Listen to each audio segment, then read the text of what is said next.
Good morning, everyone, and welcome to the Painted Dog TV pack-sponsored live safari. For those of you who don't know me, I am Charles Collocott. I'm one of the team members here at Painted Dog TV, not your regular guide, but here I am, stumbling over my words. Say hello to some people here. Good morning, or good afternoon, or good evening to Michael, Connie, Barbara, Carol, Mary, Wendy, and CJ, Betty, and all our other pack members, and everyone watching us on the public stream. Thank you so much for joining us. We have got Matthew on final control and Ryan on camera. So thank you so much for joining us.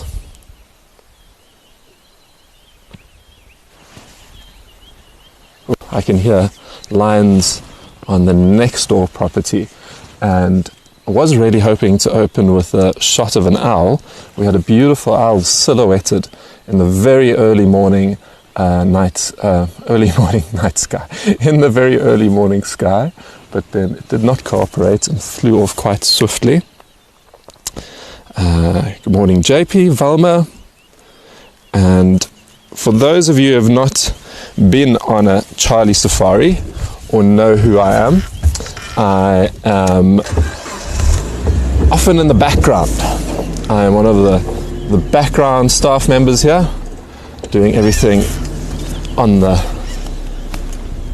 sly, so to speak. Not really, but I'm sure I have spoken with a lot of you also over email and the rest. So Charlie Safari, as is it affectionately known when I take these safaris, is very much a change of gears, a change of pace, because I am not a safari guide. I am the proverbial weekend warrior, like many of you out there as well. So the change of pace for us is that we learn together. I've got some fantastic reference books, which I'll show you a bit later, for tracks and trees, and what else we got there? Oh, and I've got a new book, Game Ranger in Your Backpack, which I bought from my mom as a gift. You know, bought for us, i.e. here I am using it, but my mom's not in the bush at the moment, so I have nicked it from her. I've taken it from her, and so we've got that fantastic book. Oh, don't scream at me, car. Yeah, we are the only ones out at the moment. Everyone's enjoying their time sleeping. Probably out soon on the reserve. And we are currently going along the southern fence line. Matthew and my other colleagues had one of the male lions on the southern fence line, I believe yesterday. And though they do like to walk these lions. So small chance might still be in the area, but here we go.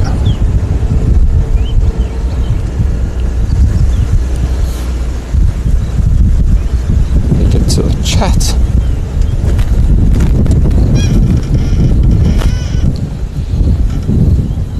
Betty, nice to put a face to your name. I think I've seen you before.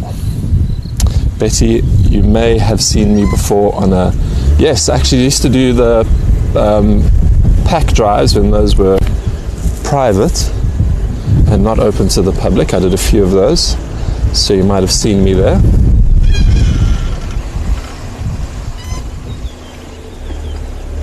It is unusual for me to be on one of the public drives, but our staff members are taking much needed and deserved breaks, and in fact, a massive happy birthday to Andrew. Andrew's birthday today, and he is loading his vehicle as we speak to make the drive to Johannesburg and then down to the KwaZulu-Natal coast to meet his family for the holidays. So brilliant. Enjoy that, Andrew. I'm sure everyone is wishing you all the best. Safe travels. Happy birthday. Thank you so much for your hard work, and we look forward to having you back here.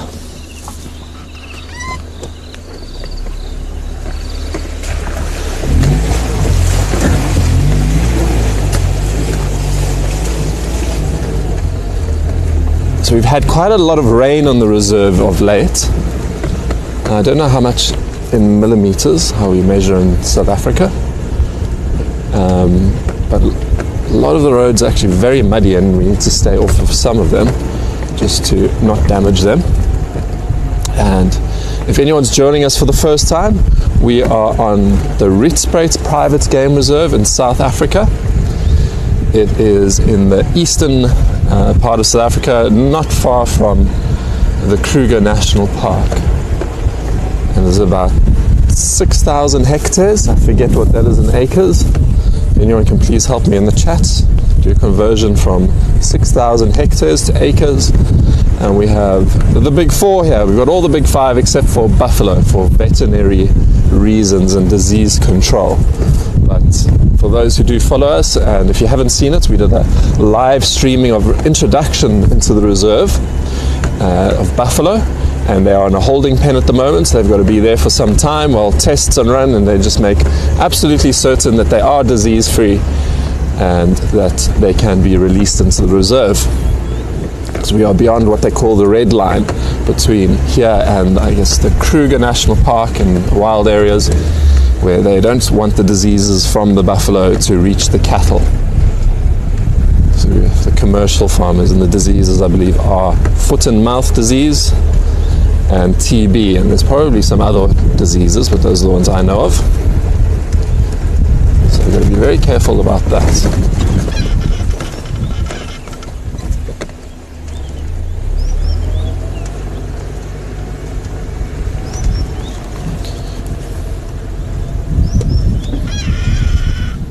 See, everyone is wishing Andrew happy birthday. Betsy's asking if Brent is back. No, Brent is on his way back, going down to Cape Town first. He's been doing quite a bit of work up in the United States, having a good time there too, as well, of course, I hope. And he's going down to Cape Town for a couple of days for a bit of a break, and then he's coming here in the new year, so you'll see him probably about the first week of the new year. And then just to tell you a bit about myself, I am originally from Botswana. I was born and raised in Botswana, when my parents worked on the mines there, the diamond mines, if you don't know about them, the famed diamond mines of Botswana,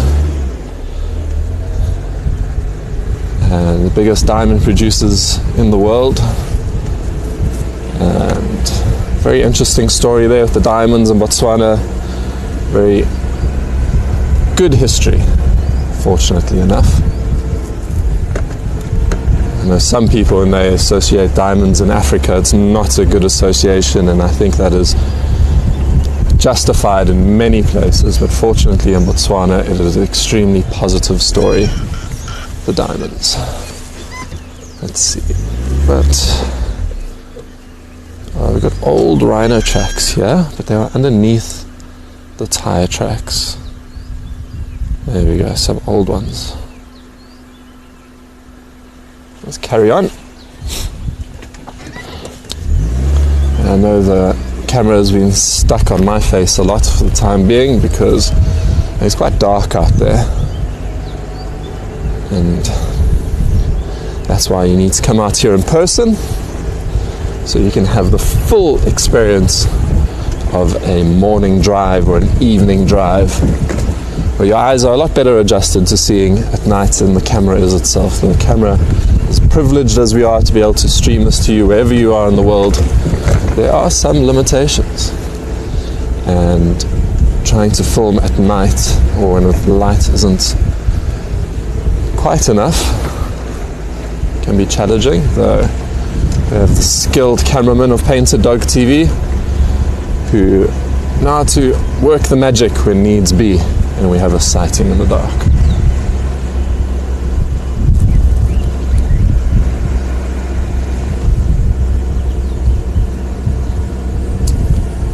We've got some eyes there, quite far up. Let's see.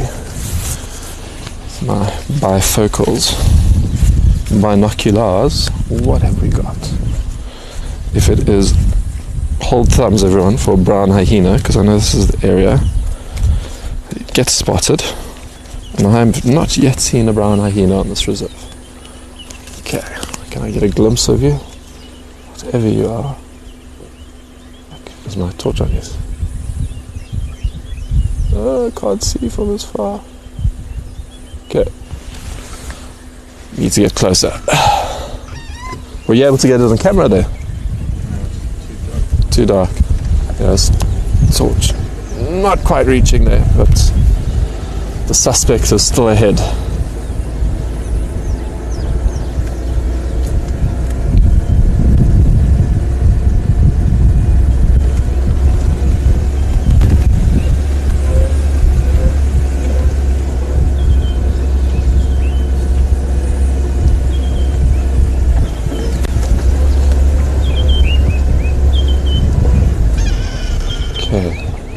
Stop around here, see if we can catch a glimpse from further out. I don't see any eyes currently. Why?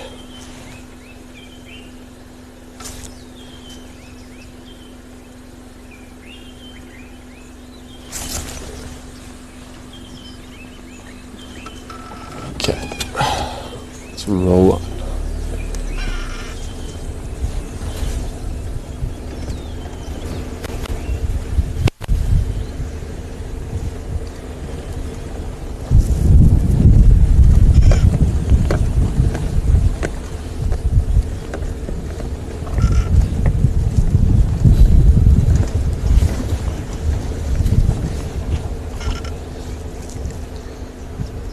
He or she has disappeared and they are quite shy. Very interesting. I wonder what it might have been. Here I am rolling along without looking at the tracks as well. Which is a bit silly. Let's see if I can spot any tracks. The ground is quite hard after the rains.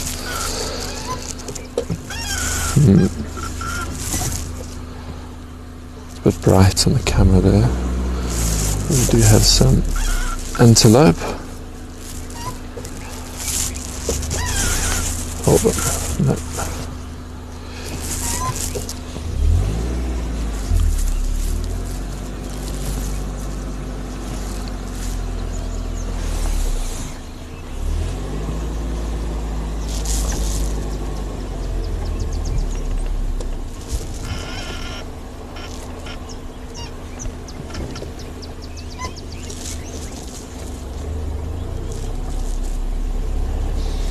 It has disappeared into the very, very thick summertime bush. All the leaves are out. And it does make tracking and spotting animals more difficult, but it is also just so abundant with life. All the insects, all the migratory birds are back, all the plants, on top of all the fantastic creatures that are here already. Love it. Love summertime in the bush.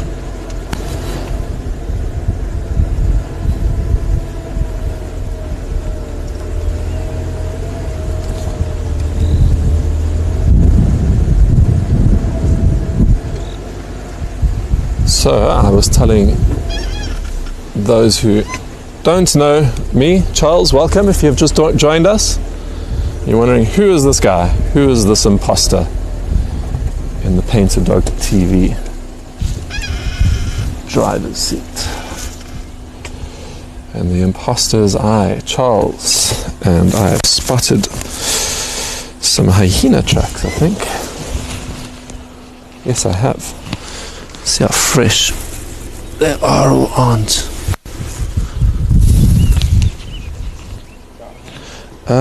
Yeah, I think you can come join us, Ryan. And we're going to try to figure out how fresh or not these tracks are. As I said, there's very much we're learning together here. Exercise. And after that, we can also try to figure out what kind of hyena it might be. Okay, let's see. Get on Let me try circle, find one for you that is at a nice angle. Is that one better, or would it be that one there? You good there? Yeah. Okay. So,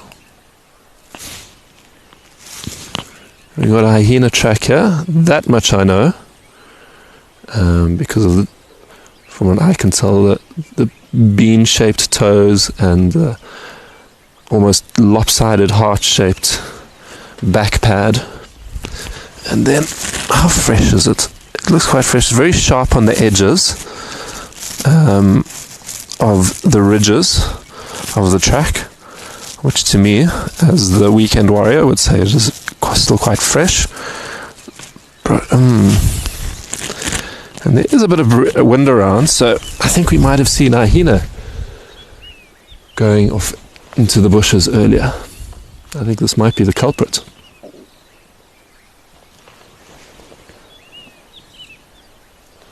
And there's more tracks up here. Let me see if these look as fresh.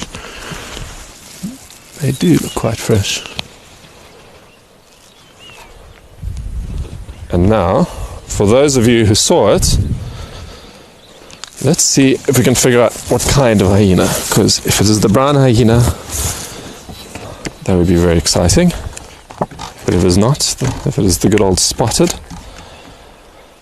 that would also be exciting. Okay, hyena.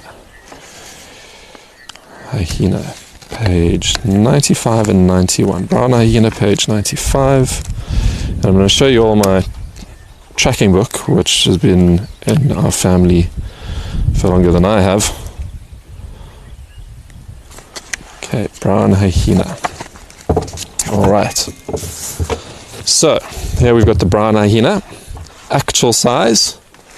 And I think that is that looks pretty much like the size of the one we saw now. Shape very similar.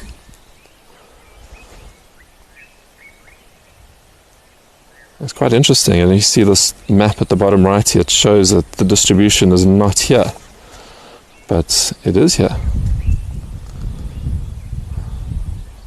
I wonder why they didn't show its distribution here. And then the 91 spotted hyena, very similar.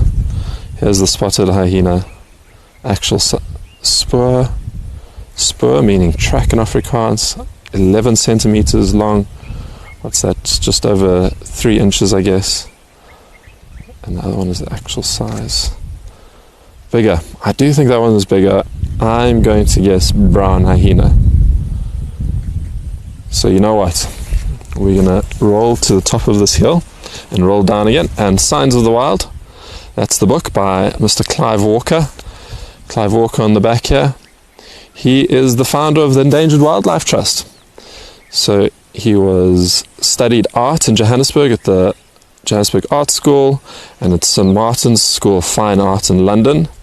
And then he became a game ranger in Botswana. And I think he would have I wonder if he drew all not just the tracks, but he almost certainly drew the animals as well. Fantastic old book, this. Thank you, Mr. Clive Walker, for your brilliant work. All the wonderful work that the Endangered Wildlife Trust does, whom we work with quite closely and support them as much as we can, and you do support them as much as you can. All the pack members and everyone else who has donated to many of the worthy causes we've been involved in with the Endangered Wildlife Trust. Wild dogs, and we'll be involved more with the vultures.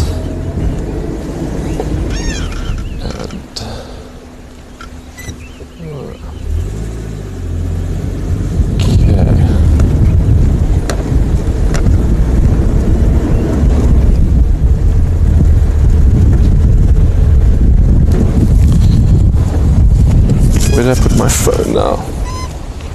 I'm not as used to multitasking on these drives as I am as my colleagues. Very talented colleagues and their guiding skills. The Pretender Charles is in the driver's seat now. And I just need to reload my chat.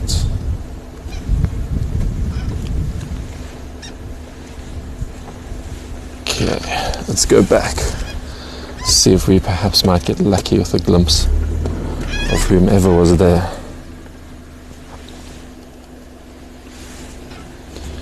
Ah, here we go. Brown hyena back track is tiny compared to the front track. That is from Brent, chatting in the pack chat. If you would like to speak to me directly, or better yet, to one of our seasoned guides when they take these wonderful safaris, you may join the Painted Dog TV pack. If you're on YouTube watching the sponsored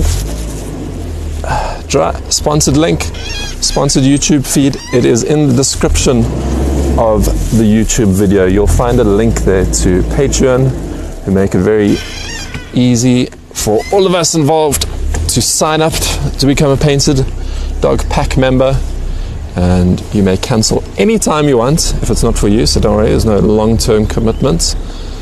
And it is from $10 a month, where you get to one drive a week jump onto the chat and speak with the guides,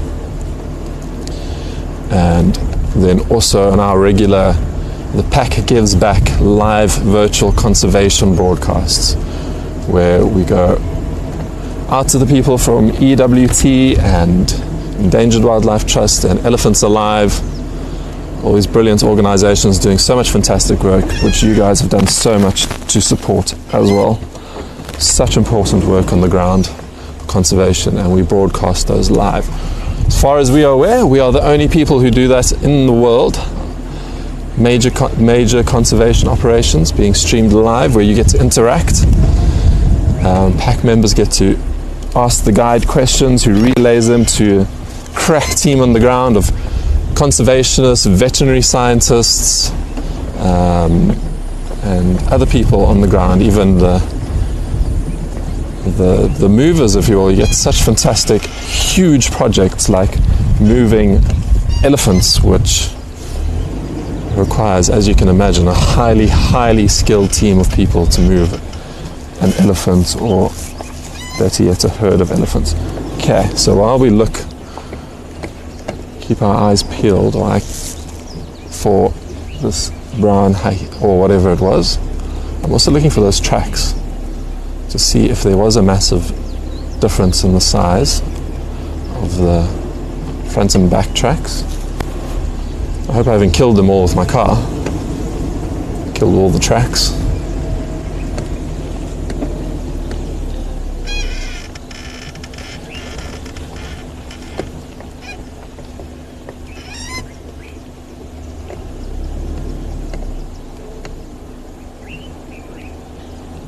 Connie's saying that she was loving the book.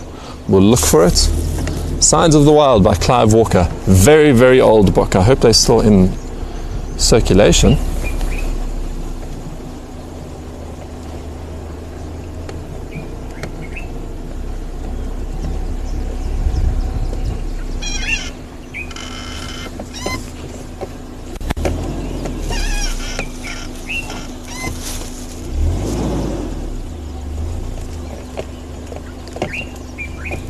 First prize would be to have tracks on the side of my colleague Ryan.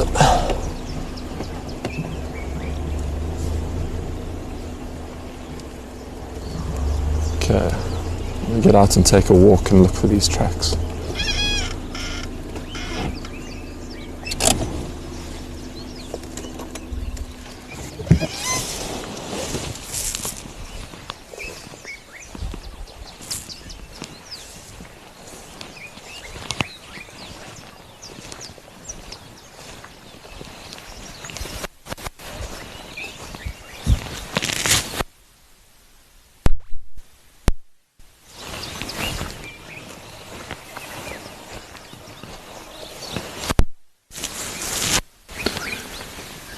Okay, found tracks going in both directions, and let's see, I do see a size difference. I don't know if it's a big enough size difference. Brent, now online, you better stay here the whole time because you are my cheat code now. Brent Leo Smith, my colleague, lead guide, CEO of Painted Dog TV. Let's get right into those tracks. See if we can show everyone.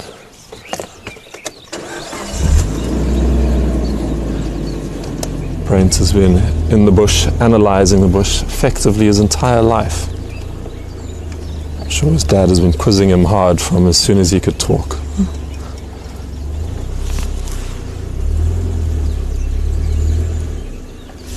Okay. Let's see. There's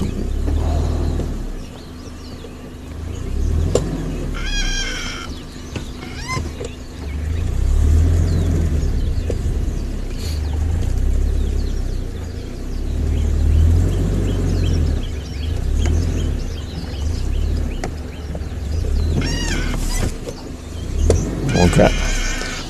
Let's see if we can figure this out.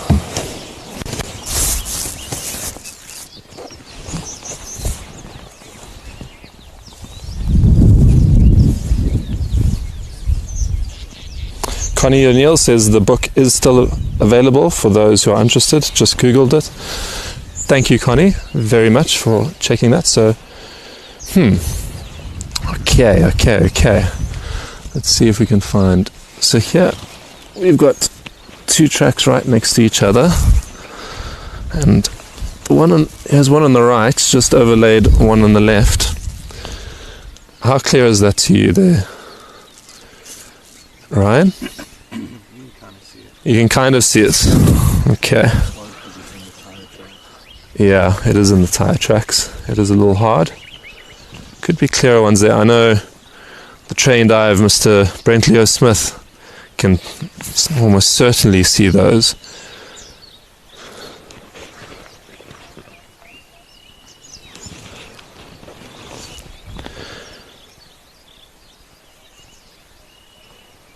And it has, let's see, spotty. Brent has said spotted hyena. Oh yeah, thank you so much, Brent, but that's awesome to know that the spotties are around.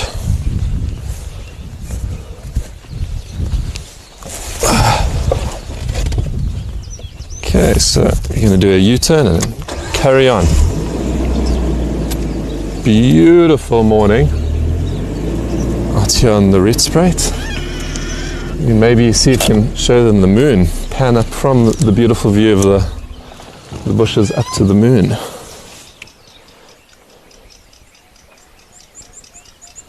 Not quite a full moon. Not sure where it is at the moment. There it is.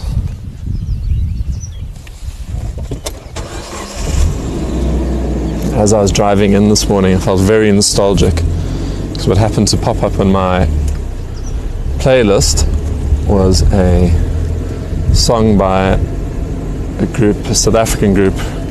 Always very proud when South Africans make it onto the international and global stage. A South African group called Goldfish. If you want some fantastic party music for the disco, go look up Goldfish on your streaming service. Goldfish from South Africa. And they had a song called Moon Walk Away. And that was playing while the moonlight was shining on my way here. And I was very excited because this is the best job in Painted Dog TV. To be out here driving in the wild and chatting to you all. This and the camera people.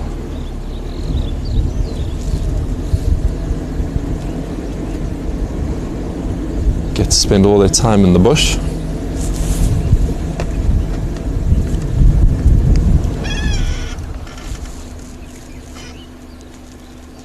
Oh wow, okay. So, that's very interesting. I'm going to turn around here. I just spotted a stomach of a carcass or a creature on the other side of the fence, and lots of digging next to the fence from someone who obviously got zapped by the fence because it's just before the electrical fence, and all the scratching. See if they could try to get under the fence to the stomach content. Must be where my colleague saw the line yesterday along the fence line, so maybe. Yeah, it is roundabouts where we saw the hyena, so I'm surprised there isn't another predator in sight in the open. So there's clearly some food around. Didn't see this earlier. I was so focused on what was up ahead of us, and it was a bit darker.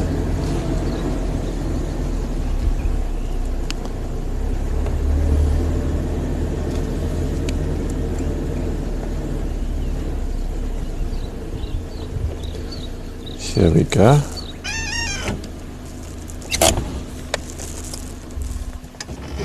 So a lot of scratching to try and get through to on the other side there. It was the carrion of a kill.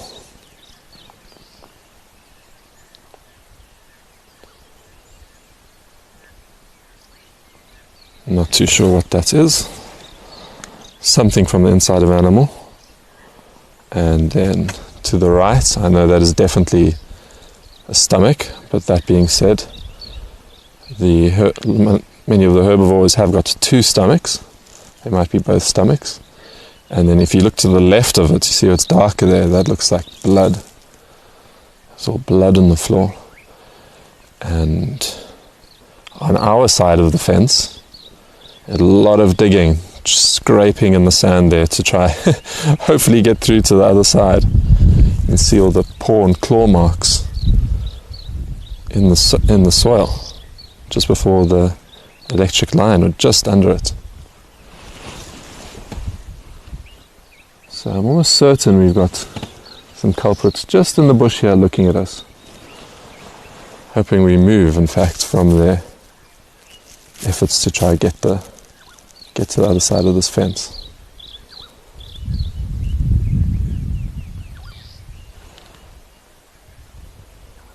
Betty asking, where are the vultures?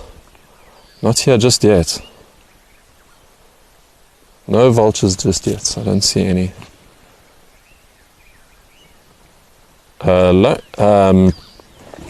Yes, I can hear. Now I can hear.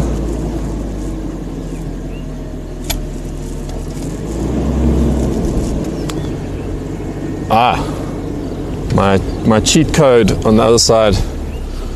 My colleague is telling me that they've got 4 stomachs, not 2, the ruminants. Thank you so much.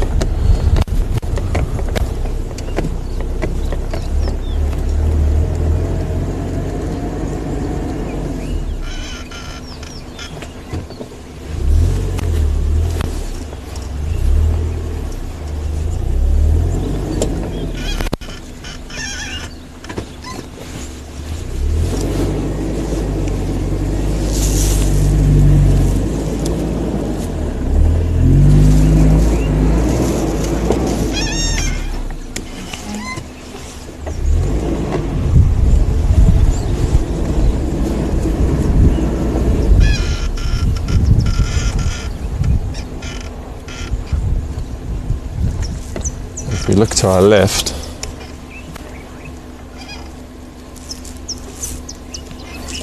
almost certainly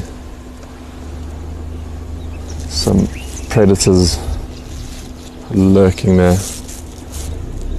sniffing at the stomach contents. I'm just going to grab a bite. It's quite a large hyena tracks that I saw. I'd love to see that spotted hyena.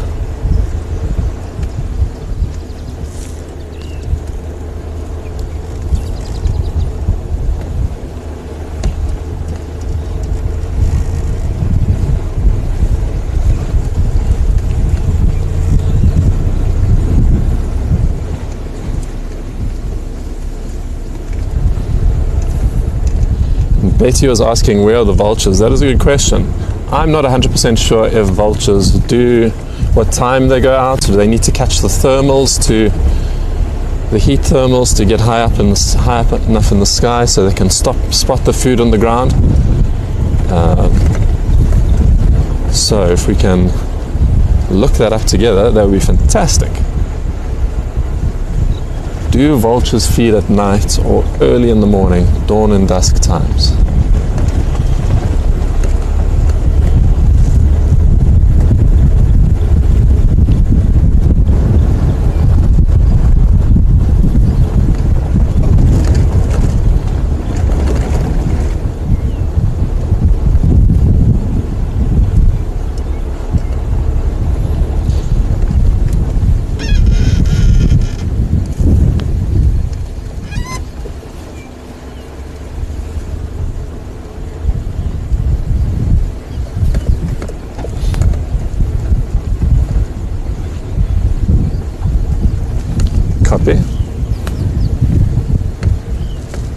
So I'm going to give everyone some time to go look that up and do your research and figure it out. Maybe have a discussion or some guesses as to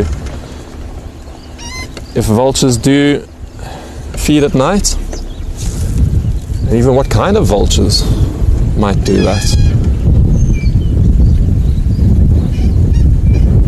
Beautiful morning here. See if I can find the temperature for you all to try and give you a feel for what it is like here at the moment. It is, according to the weatherman on my app, it is 18 degrees Celsius. 18 degrees Celsius to Fahrenheit. 18 C to Fahrenheit. 64 degrees Fahrenheit. With a bit of a breeze. It's fresh and lovely and green, and we've had some very healthy rains, and the bush is looking very healthy and beautiful.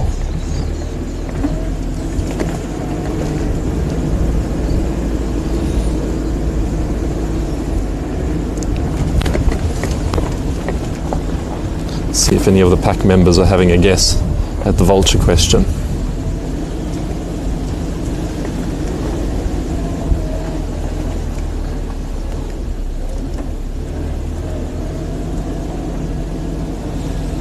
No guesses from the pack members as yet.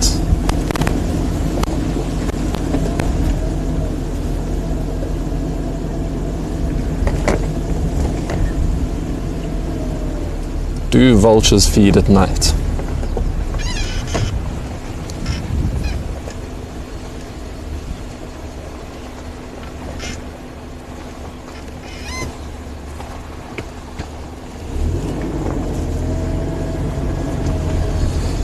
And Brent did whisper in my ear the answer to that one, so I do know. Thank you very much, Brent. And we'll let everyone else in shortly on the answer. Do vultures feed at night?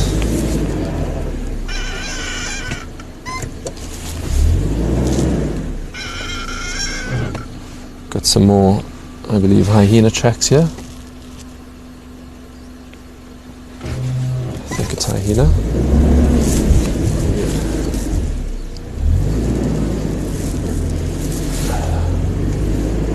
Again, quite large.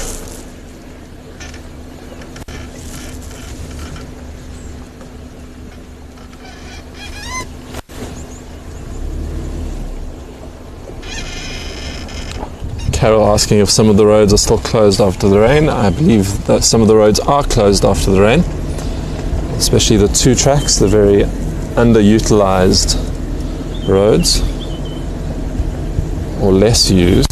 Two tracks, because it's just two tracks on the tires, and you usually have a grass tuft in the middle.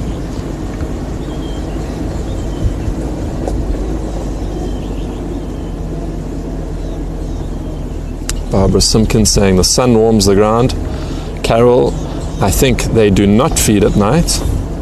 Mary, would they stay on a carcass overnight? I don't think they would even do that. They would want to roost at night. So these are, to me, all very good and valid points. And the answer is that sometimes hooded vultures, of all the vultures, will feed in the moonlight, but quite rarely. Otherwise, from about 8 in the morning, Brent was saying, the vultures will be out doing their thing. The cleanup crew, the undertakers of the bush.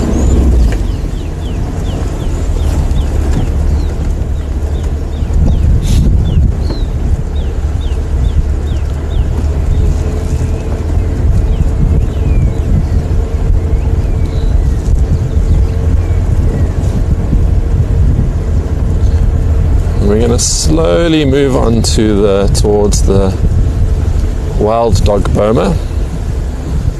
The wild dogs who were rescued from the neighboring commercial farm areas and brought to this boma. And if you would like to see that in action, if anyone hasn't seen it, you can go to our Painted Dog TV YouTube page and look under live virtual conservation. And I'm pretty sure it's the No, it's the second last one we might have broadcast. No, we've done a few since then. Probably the third last conservation events that we broadcast, and it's the wild dog rescue, and they're in the holding boma, which is a fenced off area, so they are waiting to get some females to join this pack so they can form a new pack and hopefully not disperse as much, because it's a bunch of young boys looking for females to form a new pack. So that is on the cards.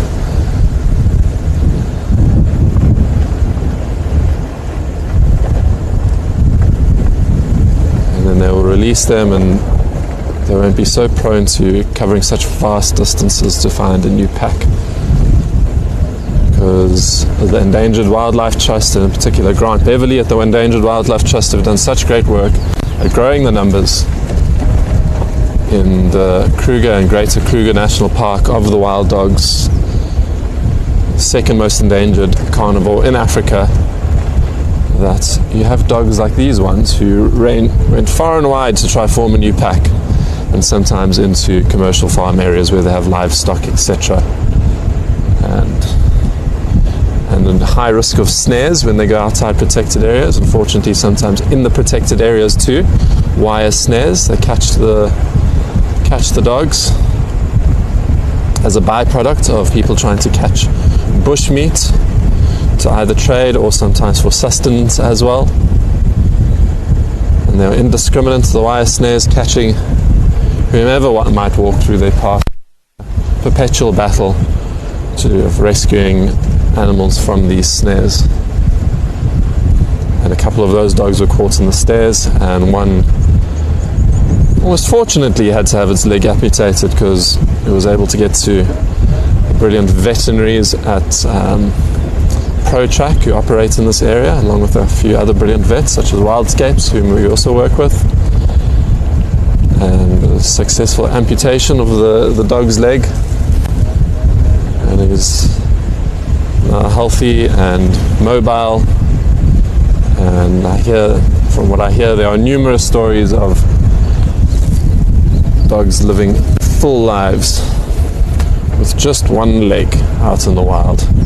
We see it often with the domestic dogs, sprinting probably just as fast as all the rest out in the parks and wherever else they might be. And it seems to be not much different from the wild dogs too. Thanks again to the pack members who helped raise those funds to pay for that operation.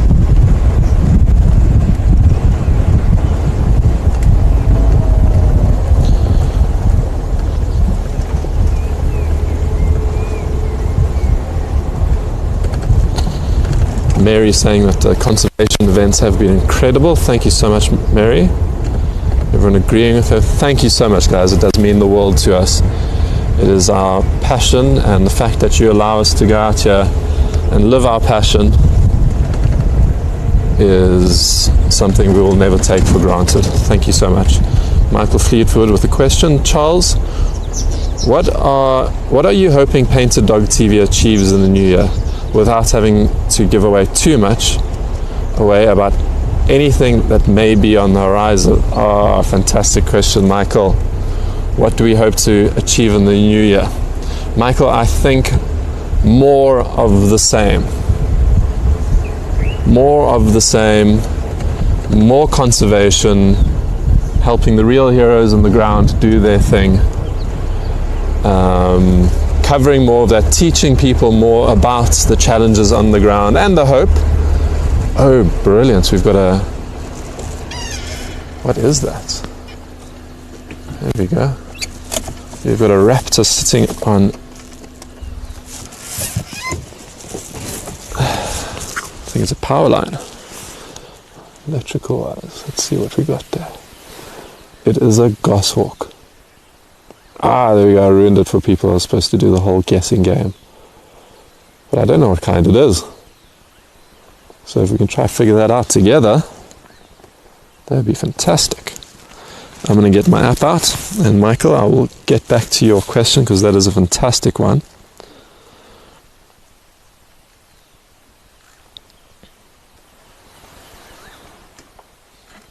I use what is called the Roberts Bird app on my phone, for those who are interested. Roberts Bird Guide.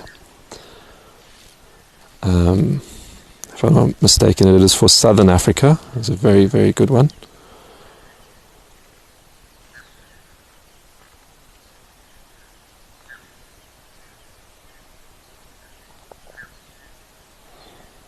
I do believe I've found what bird this is. If we can see, it is quite a dark grey.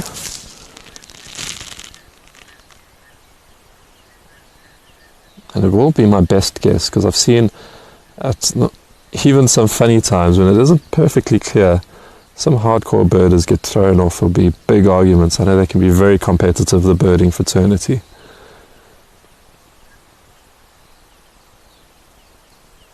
But I do believe I know which one this is, but I can of course be wrong. Any guesses out there?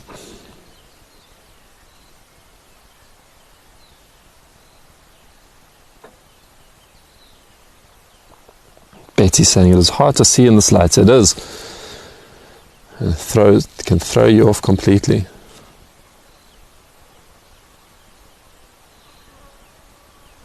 I'm going to guess a dark chanting goshawk. And I say guess because from what I can tell when I look through the binoculars, it is a bit clearer through the binoculars, is that its legs are a good red colour, and it is a bit darker in the feathers, the plumage, as the bird nerds like to call it. Only teasing. Love a bird nerd. They're the best people to spend time out with, because there's more often than not birds around. It's so fun to be able to identify and figure them out. It's a constant game of the Easter egg hunt, looking for birds and pretty much everything else out here in the bush.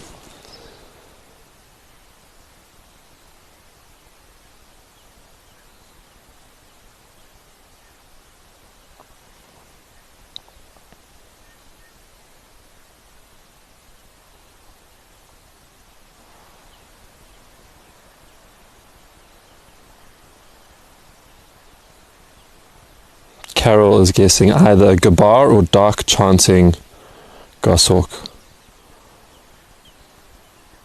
CJ asking earlier, are the vultures nocturnal? We were chatting about the vultures. Do they eat at night? And it was saying that the hooded might sometimes in the moonlight. They are nocturnal.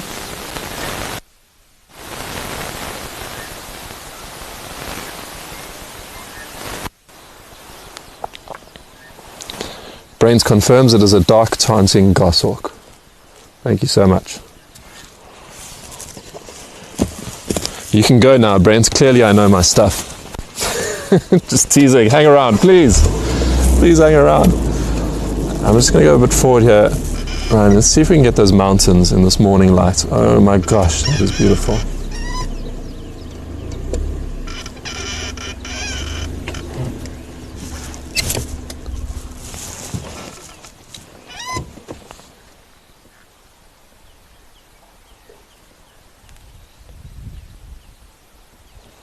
There are some power lines in between that, but we do need to operate out here, so we appreciate them nonetheless. Everyone needs to utilize the land, and for the correct purposes. I'll say correct purposes, for these purposes of preserving it as a wildlife area. And sometimes you do need a little bit of infrastructure, but those mountains are beautiful. The Drakensberg Mountains, the Dragon's Back.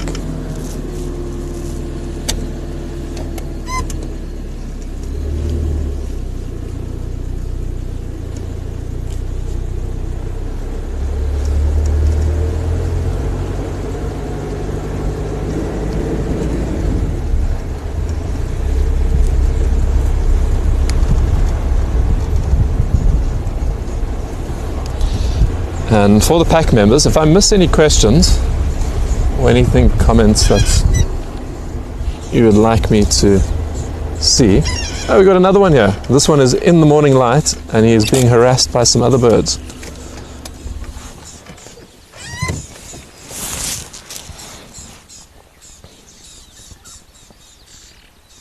Brilliant, there we go.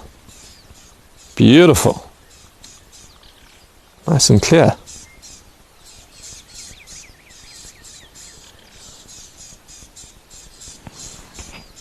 And all the other smaller birds around are not happy about the presence of this bird. You can hear them chirping away, alarming.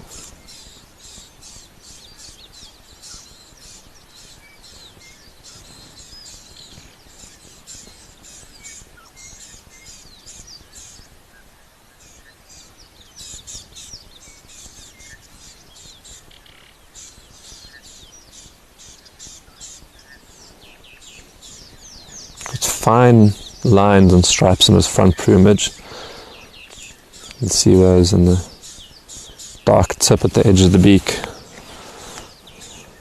the reddish legs. I'm going to go open my app again and have another look at this dark chanting, and I can see that yes, it has got that dark tip at the end of its beak. So do some of the others, a lot of the others actually.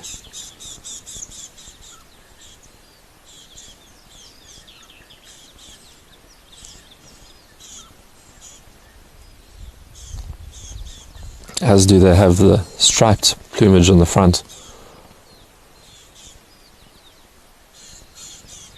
But as we can see, it is quite dark in colour.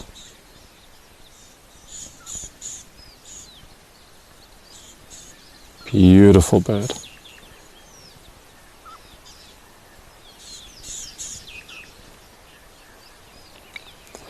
I had a chanting goshawk nesting in my garden when I was a child.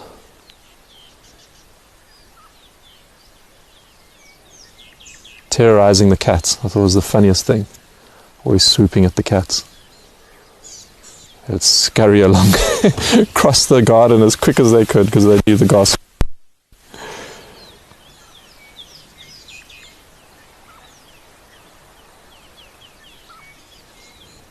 Can you hear the faint roar of the lions in the distance? I believe in a northerly direction, but there is wind, and we do have hills and ravines and gullies and all the rest here, so you can get thrown off about which direction, how far lines may be. They could be facing a different direction while roaring. So many factors to take into consideration.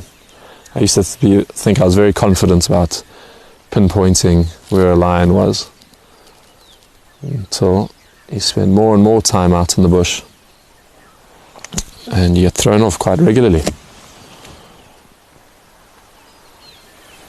But generally I think direction is something you can pick up at distance, and again we are learning together. I can't stand very corrected on that, but I do remember reading an article via highly experienced guide who was saying just that, and it makes sense about sometimes very difficult to pinpoint where a lion is by listening to the roars. Thank you, Mr. Goshawk, for your time. Beautiful watching you scan the area for your prey. I hope you get a good meal.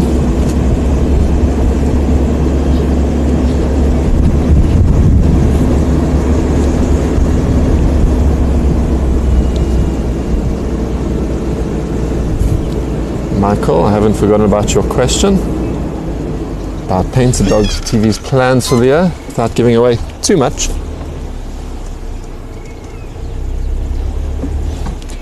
Does he raid other nests? Asks Betty about the goshawk. I don't know for certain. It is a predator, and I do know predators in general are opportunistic. Oh, here we go, the dogs are here. Fantastic. What a great way to start the morning with the dogs.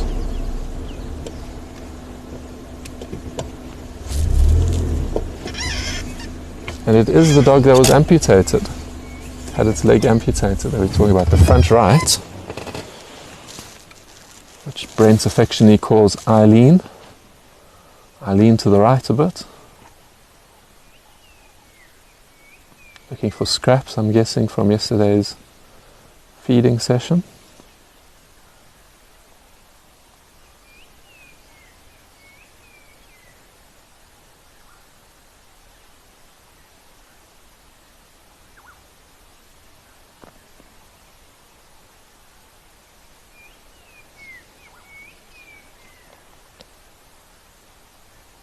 So this poor dog, the snare that caused it to lose its leg was quite low down, but it had cut through absolutely everything and was right on the bone. Fortunately, no way of saving the nerves and all the rest, so they had no choice but to make a clean amputation.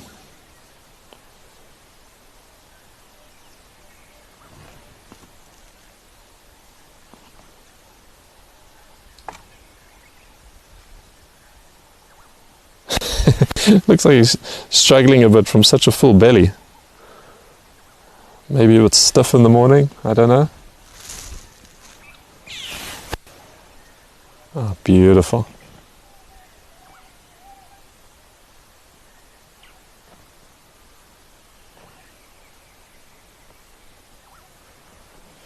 Okay, carry on around. Yeah, Carol's saying he has a lovely full tummy, he had a very full tummy.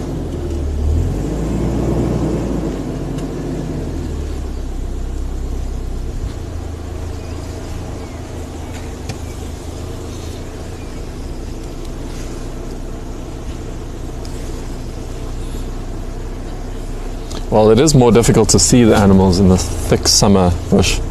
I love the contrast of their colours against the bright green. So the human eye just stands out so much. If you see a leopard or a giraffe or a zebra, and the wild dogs there, you can see his lovely painted coat standing out against the green. And I say to the human eye, so I went to a brilliant talk by these optometrists who are also safari guides, and we do have them on the cards to bring them onto an episode of That's Wild to tell us more about how animals see, how they see the world, and it is absolutely fascinating. So a lot of the herbivores out here will not see the coloration. They only got two colors. I think the predators as well, like where we've got the three primary colors, they only have two. So that's why you can have brightly colored predators, like as bright as a tiger, and it works as camouflage because they don't see the colors. I only see two colors, and I don't think red is one of them. So you can have the leopard with this fantastic orange, and a number of the predators.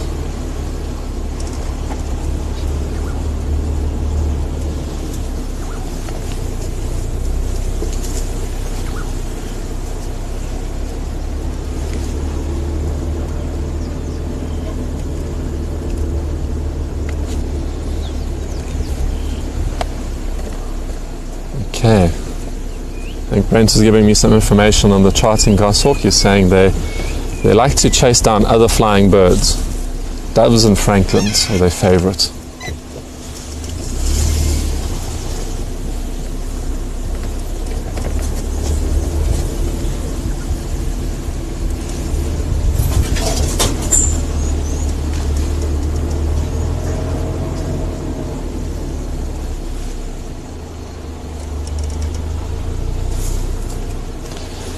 Mary's saying that will be a fascinating That's Wild episode. I agree. I recorded it, the voice recording of the talk. I must go back and listen to it again because there's just so much. And when you start thinking about how other creatures see the world, for some reason we almost seem to, well, I acknowledge and remember from documentaries or our biology books at school, and that often speak about the animals that see basic, like how we evolved to where we are now, and they'll go from like kind of the bottom up and the evolution of the eye to where we are, but don't often go beyond that in describing how animals see the world. Has been my experience, but beyond that is absolutely fascinating. So for example, birds of prey, we'll see in, now don't quote me on this, we'll have to look it up and figure it out together. See, I think it's a UV light or something, but either way it is the urine of their prey on the ground that glows, not to our eye but to their eye. So it's, you can almost imagine it in a cartoon or a movie, like radioactive glowing trails around the place where you can spot where the prey runs up and down regularly and sits there and can wait and say, okay, I've found the path of this animal. because I can see the glowing urine on the ground, which is fantastic. And right, okay, the dogs have gone into the thick of the bush here, but fantastic that we got to see Eileen doing well there, full belly. And yeah, that's one of the things of the birds of prey see. And I don't know which dove it is, but one of, if not the best,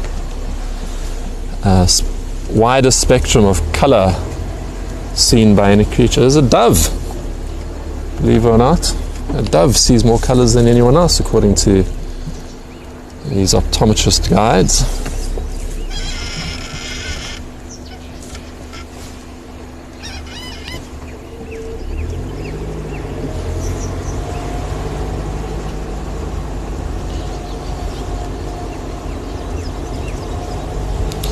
Good morning, Di Everett. Thank you for joining us. I think we're going to make our way to... No. I was going to make my way to the airstrip, but I'm going to go a different route this time.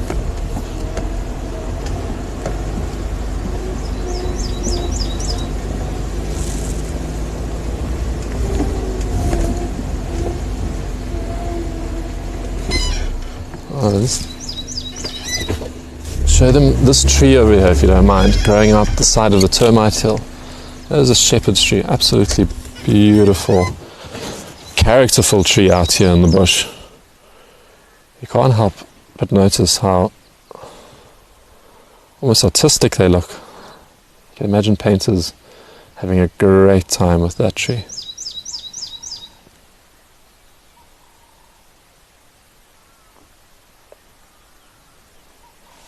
Shepherd's bush, I believe, for the shade it provides for the shepherds. It's growing out of a termite mound.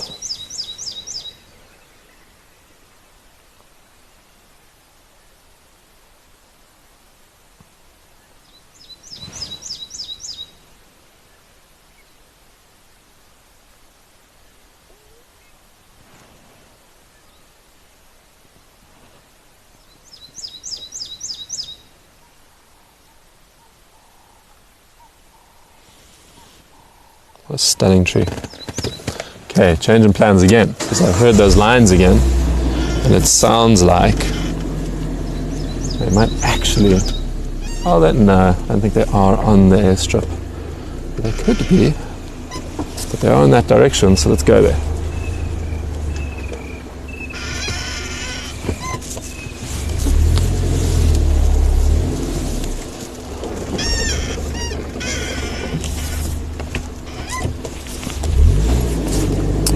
So Michael was asking what's going to happen 2024, and yeah, I think more of the same.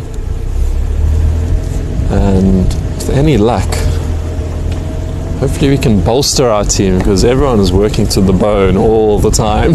Yeah, and we absolutely love our work, and much rather busy than not, I can promise you that. I'm sure we're all well aware of that. The worst time is when you've got nothing to do and you want to do something, but you can't do anything. So no complaints for being busy, but there's just so much to do. And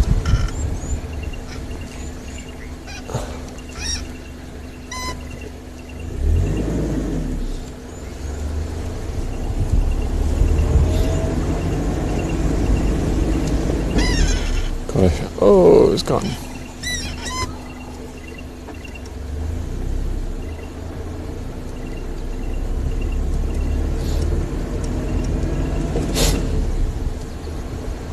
So Brent was telling me one of the reasons that we see in colour as opposed to the herbivores is because of being primates. We need to eat fruits and that, and we don't want to eat the poisonous ones. We've got to identify what may or may not kill us.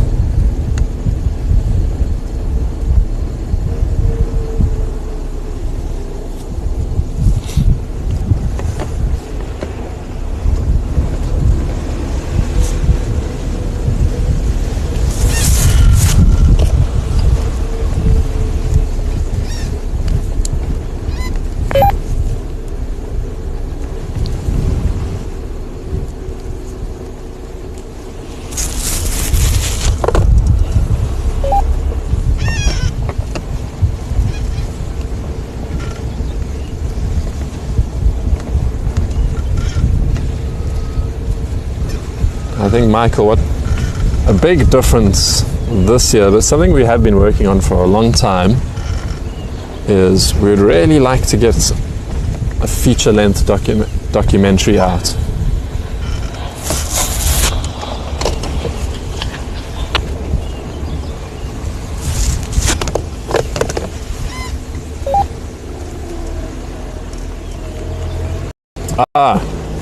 And Brent has given me another little tidbit of information that I do recall from the talk, and they did say it at the talk. I just stood out for me with doves. The plain old dove sees such fantastic range of colors, but the one that does see the most is a mantis shrimp.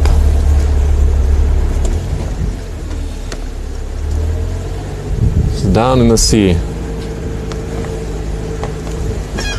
Sees all the colors.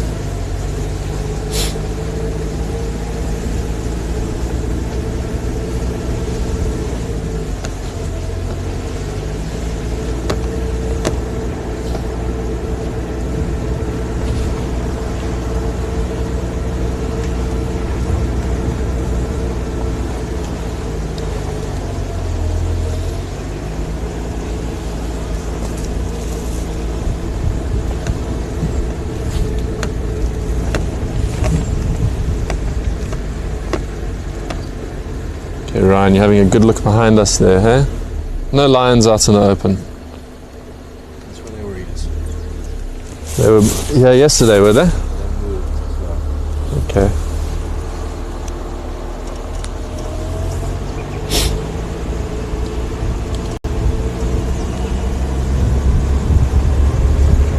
So we are now on a landing strip within the reserve. Good open area to spot things. If you're a little challenged with your tracking as I am compared to my colleagues, but I have learnt a lot from them just hanging about, a fraction of what they know. A lot of fun.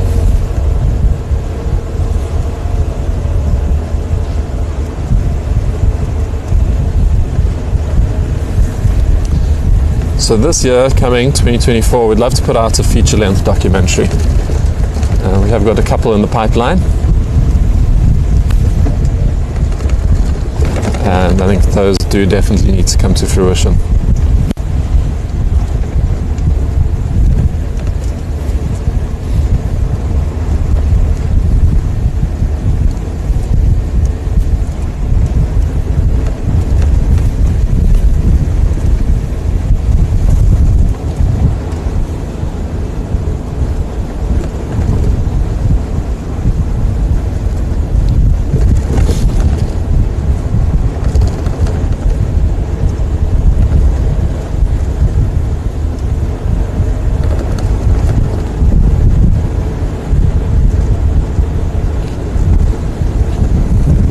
Got a bit higher up on the hills here and a little bit more exposed to the wind, and it's definitely cooler here as well.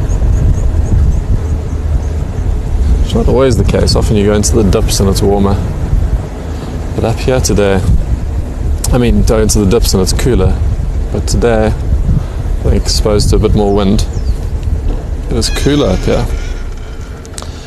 And I'm just gonna keep my eyes peeled for a plane not landing, and then see if Ryan can get us a nice shot of the horizon there. Let's duck out of the way because it is absolutely beautiful.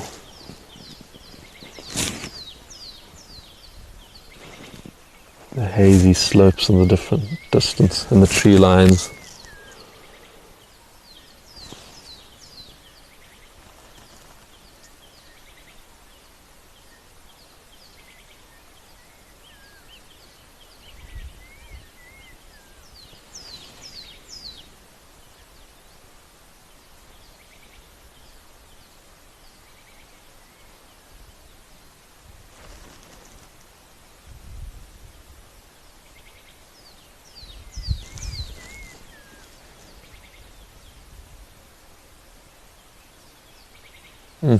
How beautiful.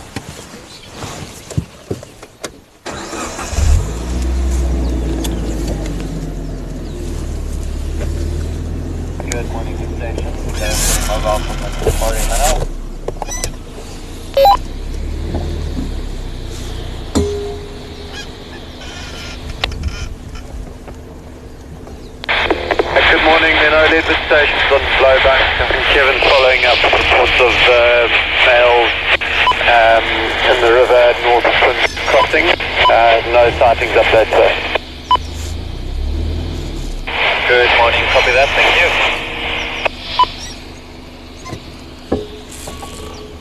Yeah, I got no tracks in the river. I've just gone through, come out the tunnel now.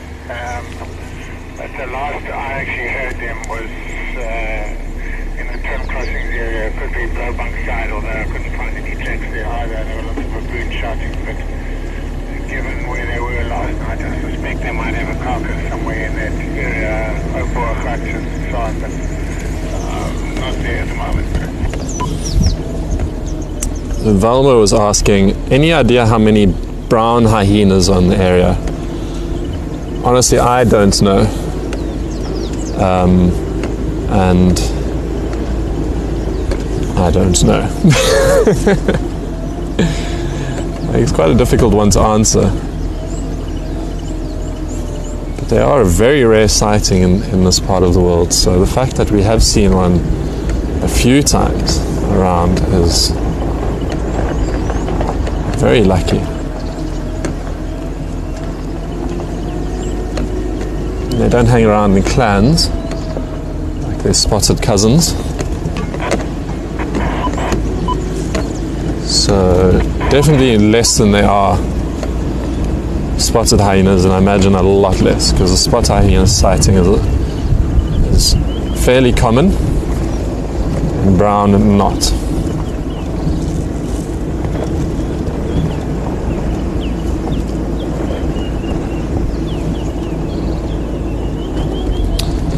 Brent saying in the chat there are 5 to 12 brown hyenas in the area. Hopefully we will get a better handle on the individuals as they get more habituated from the camera trap photos.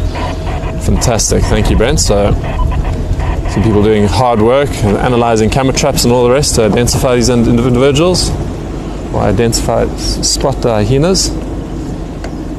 And 5 to 12, that is a fantastic number.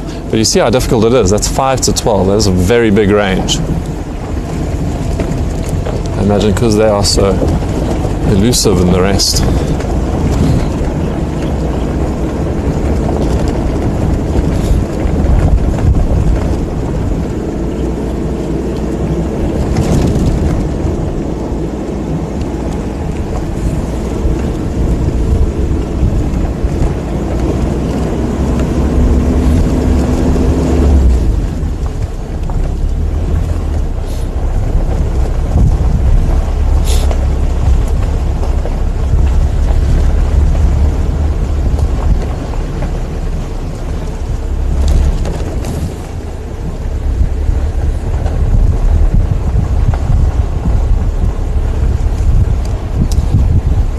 So one of our pack members who is on the chat at the moment, her and I have been, I'm not going to give away the name because I'm not sure if they want everyone to know, but they are planning a safari, her and her husband, 2-week safari, and they contacted us because that is also what Painted Dog TV does, is we are safari planners, bookers and guides. And we absolutely love it. To be able to share this with you guys as we do here virtually and transcend the physical barriers of being on the other sides of the planet is a magical privilege. With our magician Via making it all happen with all the tech and goodies, and then even better yet, having you out here in person if you and we are so lucky for that to happen. So I was contacted about a 2-week safari, and they had been to Zimbabwe and Botswana before, and also went down to Cape Town, which they thoroughly enjoyed, but I want to focus on the safari this time, a lovely 2-week safari in the coming year. So Brent, I'm going to be bothering you about that, and put our heads together, and Gareth, and see what we can come up with.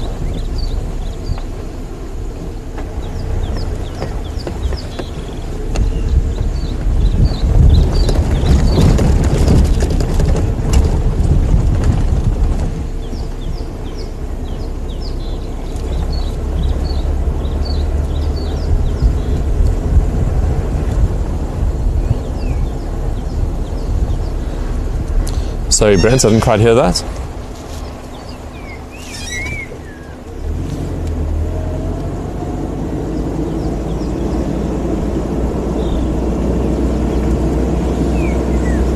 I did hear you say, Brent, something about an answer in the chat.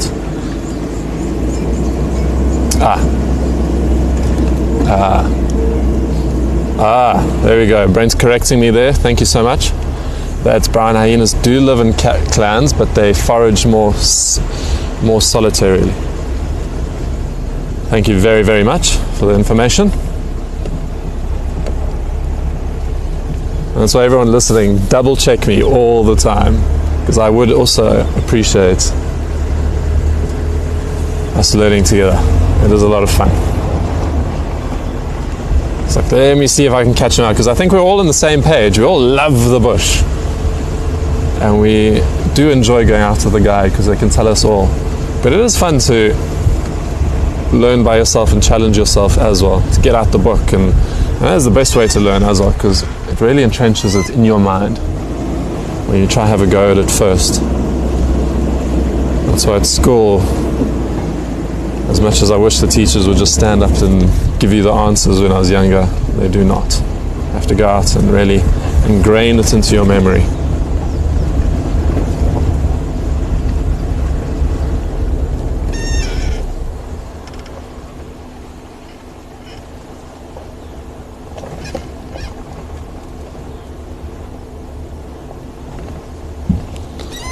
Valma's saying that Painted Dog TV does a wonderful job if you book a safari for them. I had an awesome time with them, ready to do it again.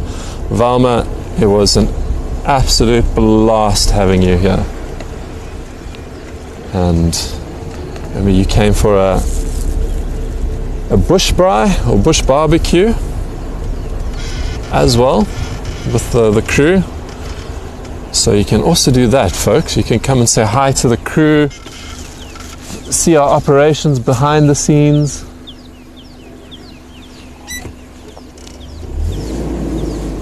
And if we have the time, have a bush braai together, a bush barbecue. Oh, let's look at that mountain view.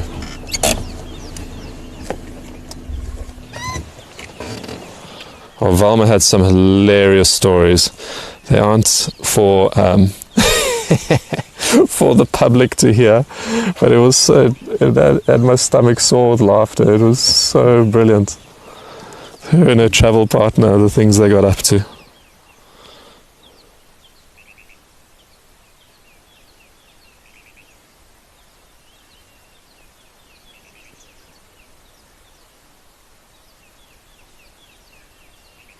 Connie also saying, highly recommended to all on a Painted Dog TV safari.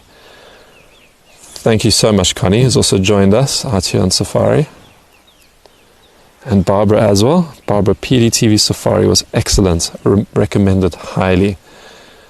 Oh, and Barbara and Connie and Cookie had a fantastic safari. Went to some of the most brilliant destinations in Southern Africa.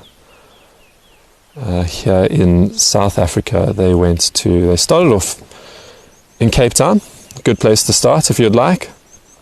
So when you come to South Africa, you'll start off, land in either one of the big international airports, being in Johannesburg or Cape Town. Ah, there we go. Another raptor. I don't know if you saw him pop up onto the tree there. I think you probably did. Onto the dead branch there.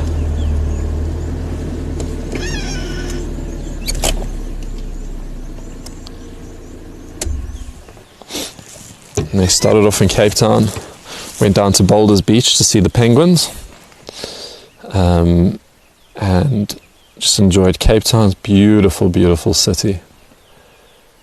Both mountains and sea, and fantastic food and activities. And South Africa is very spoilt, and what people are often surprised by is the restaurants, the number of restaurants in South Africa. A chef was giving me the per square meter, and I can't remember it now, but per square meter, per square kilometer, how many restaurants there are in the cities of South Africa. and there are just so many, and we are very spoilt, and they are, compared to the rest of the world, very reasonably priced. And so you can go ready for your safari there, or if you prefer, you can end your safari there to unwind in the winelands.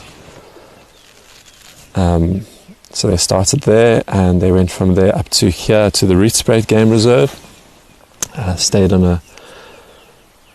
a lovely place just next to the reserve, and we went for some fantastic drives on the Rietspruit here, and spent, I think it was 2 nights here, and then went to Singita Lubomba, which is on the eastern boundary of the Kruger National Park, with some of the most beautiful views I've seen in the area, and some great game viewing there. Stunning lodge, brilliant game viewing, fantastic team of guides and trackers, and Brent was private guiding that one. And then from there they went up to Botswana, to Jack's camp, almost Bedouin looking tents out in the Machari pans. Stunning place. You can, on the Machari salt pans, which is another world in itself, at the bed of what was once the world's largest freshwater lake, and then a shift in the tectonic plates moved the water elsewhere. And the edge of the Kalahari Desert as well. And from there to Kwando, which Brent spent a lot of his youth. His dad started Kwando safaris there, opened up the area to photographic safaris. I have been there once, and when I thought that it doesn't get better than the Okavango Delta itself, and this is just north of the Okavango Delta, it, believe it or not, does get better and more beautiful. I literally felt like I was in the Garden of Eden. You have that feeling of when they hear the Bible stories for the Christians out there, the Bible stories from when you were young, and they speak about the Garden of Eden. I had that feeling from a child imagining the Garden of Eden, arrived there, I was like, yep, I think this is it.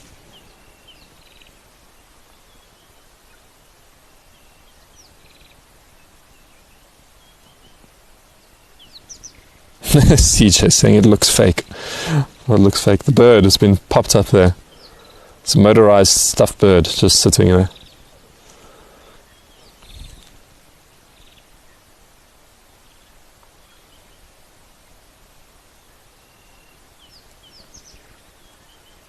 Velma, you will laugh until you cry when you are with the Painted Dog TV crew. I wouldn't argue against that, but I have a feeling, Velma, you laugh until you cry and at a lot of places. Such an infectious laugh and energy.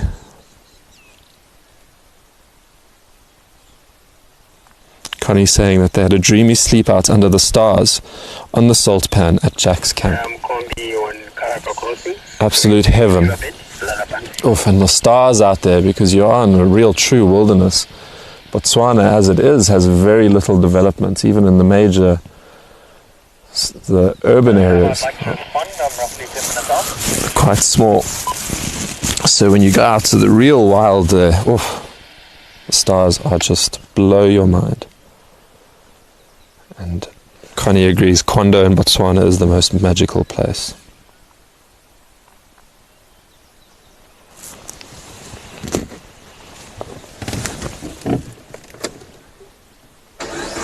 Thank you, Mr. Goshawk. You and all your family are out here today.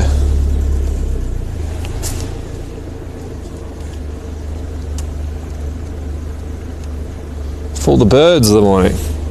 For the birds. Almost opened on an owl, the silhouette of an owl, which I didn't get to try and identify.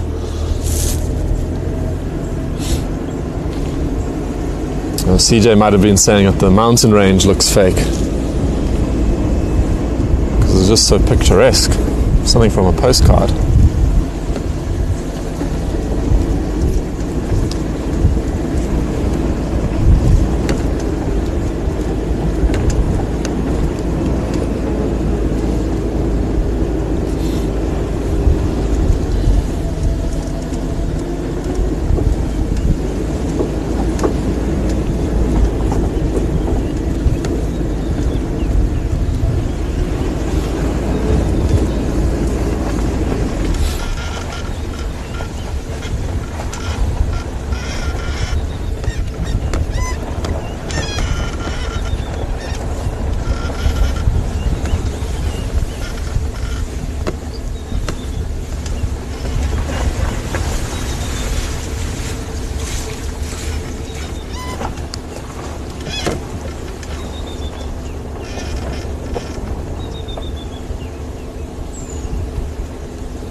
Di Everett saying Charles is really lovely to listen to. I should tell my family members that. I don't know if they agree with you.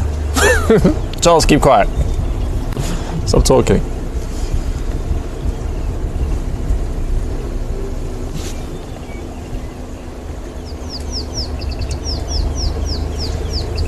So my surname, for those who don't know, is Charles Collicott. Charles Collicott. Collicott. Get your tongue around that one. It took me a long time as a child to even learn how to spell it. Got a fresh Rhino dino. They are quite dinosaur. Quite like dinosaur scraping here. Are you going to be able to get that right? I'll stop and then you can unclip.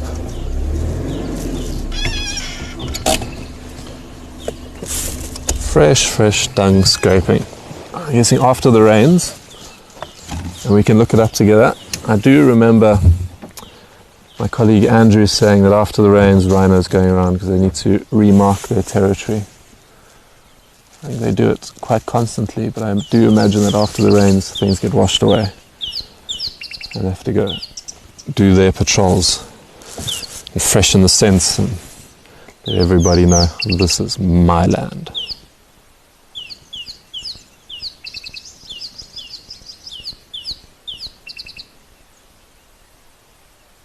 And Betty's saying, I don't know about sleeping outside under the stars, like Connie and them did. Well, if you do sleep outside under the stars in the bush, make sure you do it with the professionals. That's all I can say. And they will take very good care of you, and it will be a magical experience. And Barbara's saying she's never slept better.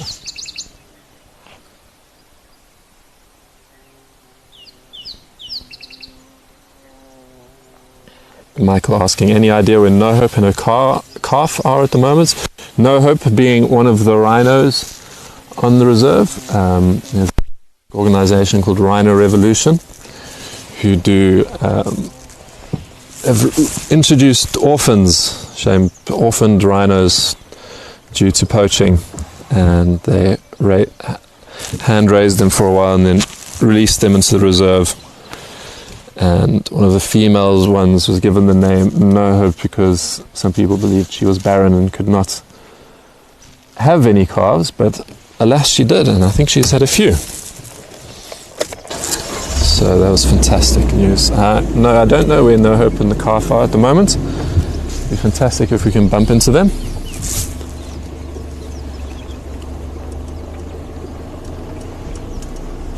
CJ asks, does everyone call you CC for Charles Collicott, my initials? No, I don't think anyone did call me CC.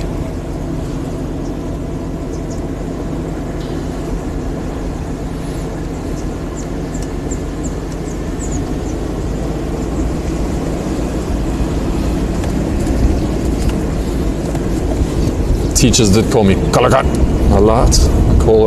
Imagine they called everyone by their surnames. Formalize everything. Make sure that you know they are being serious. My favorite was a teacher called Mr. Phillips. I can tell you many stories about Mr. Phillips, who was a general major in the British Army and then was our teacher when we were very young, all of 11, 10 years old, and was obsessed with the bush. He used to take us out on the most fantastic bush trips and go, Collicott! Speak out of the side of his mouth the whole time and speak to us like we were members in his regiment, if that's the term.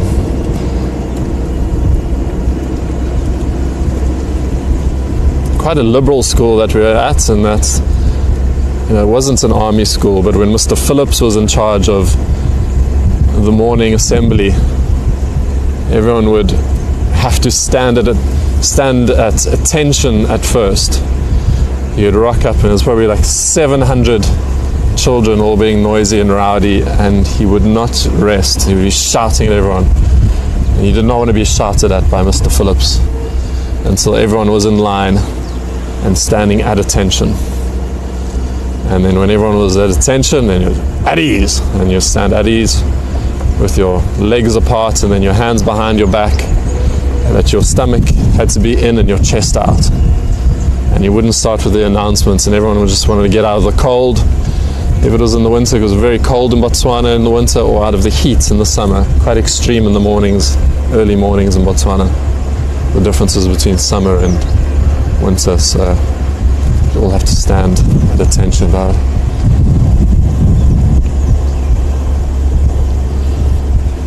Mr. Phillips took us at all of 10 years old. I was telling a friend, a safari guide, about the trips he took us on. And I always couldn't believe that he took us on those. And this person was saying, I would never. Just the responsibility of taking children to, like where he did. We went to Kariba Dam. Kariba Dam is the biggest man-made, I think, the biggest man-made dam in the world, bordering Zimbabwe and Zambia, and it is beautiful. So much wildlife on its banks and in the dam itself. The fish life and the crocodiles and the hippos. And all of 10, 11, maybe 12 years old, one or two of us, canoeing in Kariba Lake with hippos popping up next to us. Mr. Phillips taking us out there to go experience the wild. And there was always a lesson. There was always a lesson to be learned, a constant lesson, which he never gave up on. And I thank him deeply for this, was teamwork, and the fact that we are and always will be a team. He would randomly shout out, "What are we?" And the entire class would have to shout, "Together!" If he didn't, it wasn't loud enough or convincing enough, he would shout, "What are we?" Again, and everyone had to go, "Together!"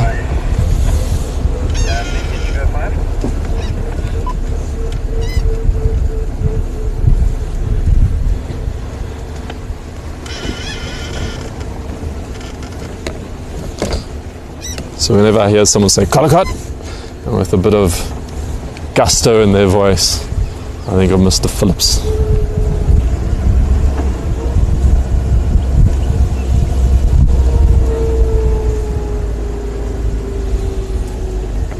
CJ, now we do CC. I think CC is a good one for the chats. Good abbreviation. Welcome to the CC Safari, the Charlie Safari.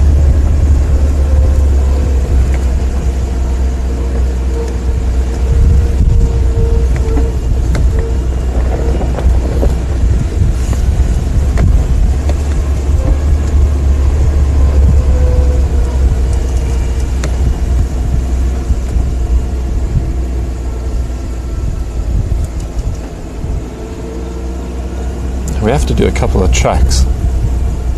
See who can identify what. Because I know I need some help.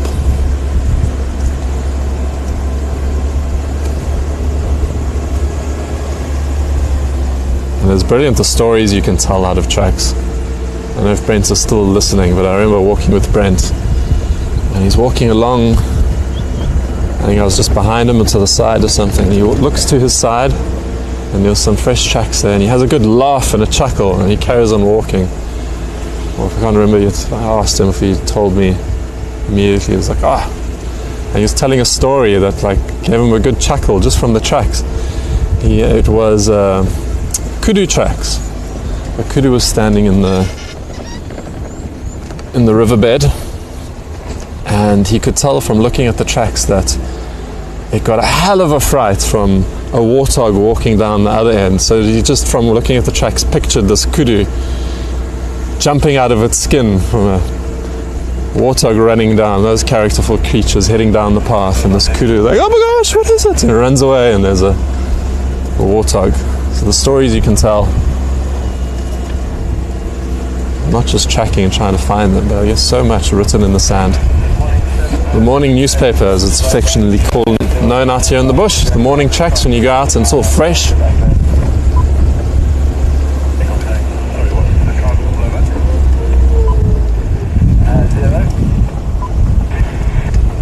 CJ saying, "Charles with hippo on a canoe." That's crazy. Did you say it's crazy? Yes, that's crazy. Hippos in a canoe. I think it is quite crazy, personally. Going forward, I'm not going to get into, unless it's something where it's, you know, an epic adventure where you have to get in the canoe and get into the hippos. But I think if I have a choice between a lovely, sturdy steel boat or a canoe, I'm going to choose the boat.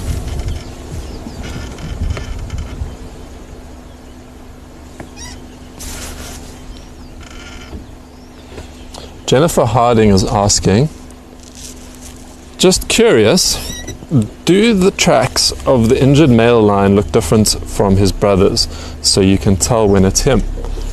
Almost, I'm going to guess yes. I can't tell the difference. But the skills of the trackers out here, and trackers in the bush generally, Brent and his peers who taught him, got some lovely impalas here, and an impala lamb. Cute, man. Stay there, mister. Oh no, don't run away, run away. Let's go forward a little and see if we can get a nice viewing of them. I'm sure we'd be able to tell if there's something a little awry off with the tracks of an animal.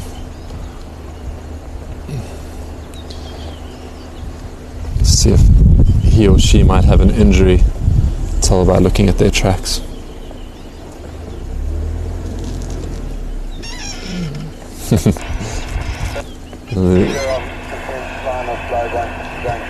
Impalas are being a bit skittish and making it hard, challenging for Ryan out here in the bush, but Ryan is doing an absolute sterling job. Ryan is from the United States. I know a number of you from the United States, and he's out here doing an internship while he studies at university. There we go. Beautiful impalas in the morning.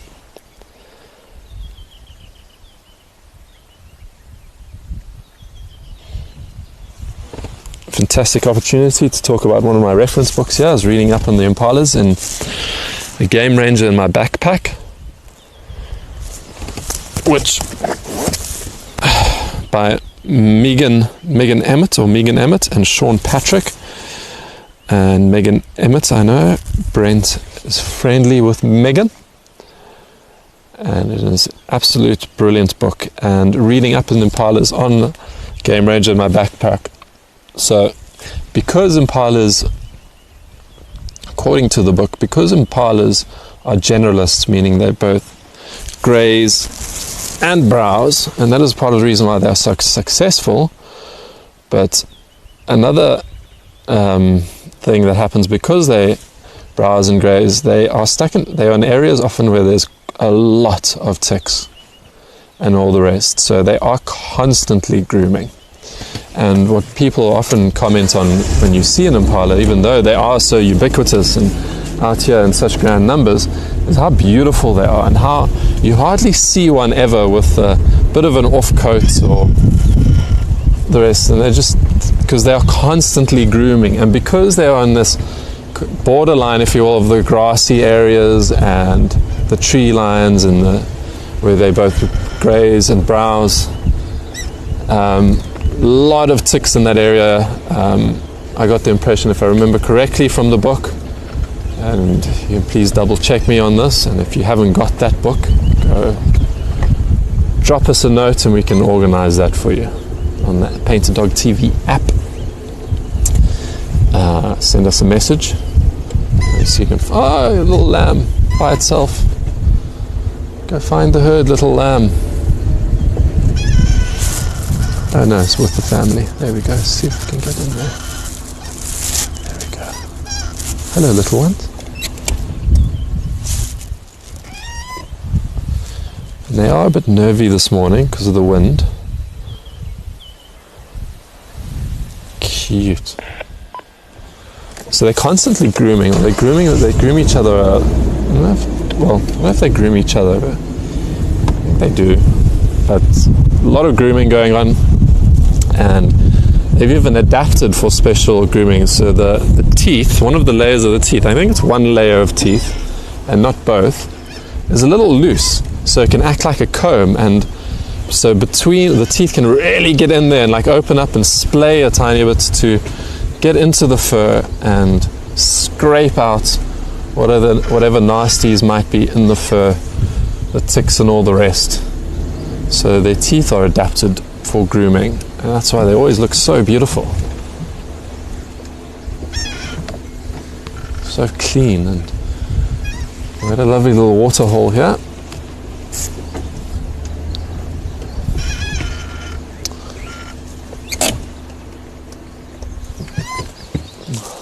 And if we look, we have what here we call a foam nest frog, the nest of a foam nest frog. That white spot there. And little tadpoles will drop from there into the water to become big frogs. Actually, I don't know how big they get, but they become frogs. Didn't Ryan say he's from Texas? Oh, so you guys have been chatting to Ryan a bit. Fantastic. Ryan, you are from Texas, correct? He is from Texas.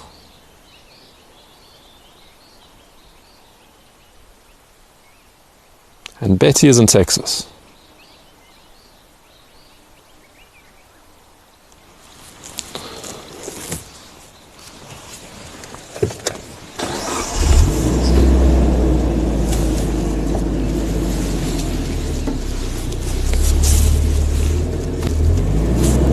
Who knows, one day in the future you might see Ryan in front of the camera, because his family have got a place out here. Leaving the female kid down at 10 at same position, eastern fence line of Flowbank Junction, Lowveld of South Africa. So I imagine he is going to spend quite a bit of time out here in the future.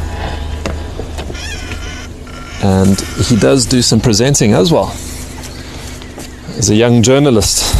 Hey Ryan, is it for the university? Yeah. For the university. Got my Rogue hat on. Brilliant bush hat from Rogue. One of our fantastic sponsors. Rogue, to keep the sun out of our eyes and off our skin. And Ryan is just saying it is for the university that they do some journalism. Brent has told me in my ear that he's off now. Thank you for joining, Brent. So my cheat notes have left.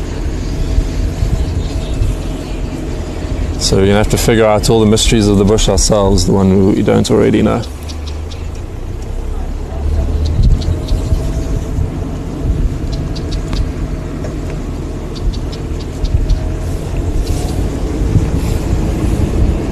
So who knows, in the distant future,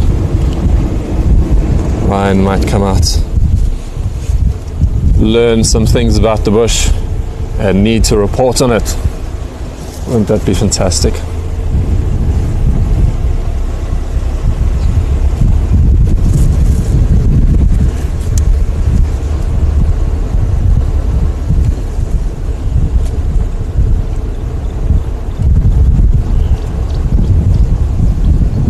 Barbara Simpkins says, I've had Game Ranger in my backpack for a while. Excellent references, tons of info and photos. I couldn't agree more. Brilliant book. I was so glad I got it for my mom.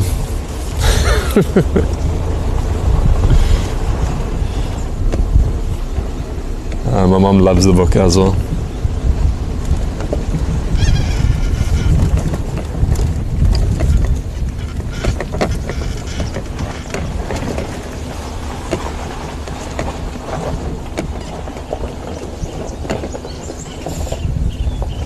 Jennifer saying you could be the poster for the PDTV ads. I'm guessing in the Rogue hat, showing it off. I think I'm probably the only person who's been in an official advert for one of our sponsors. If you watch isn't this beautiful? I hope the signal holds out. If the signal is holding out here, you are a genius. Isn't that beautiful? At Riverbed. Would have loved to have seen this flowing in the range. You can see how fresh it all is. Hardly a track on them. In fact, I don't see a track on it.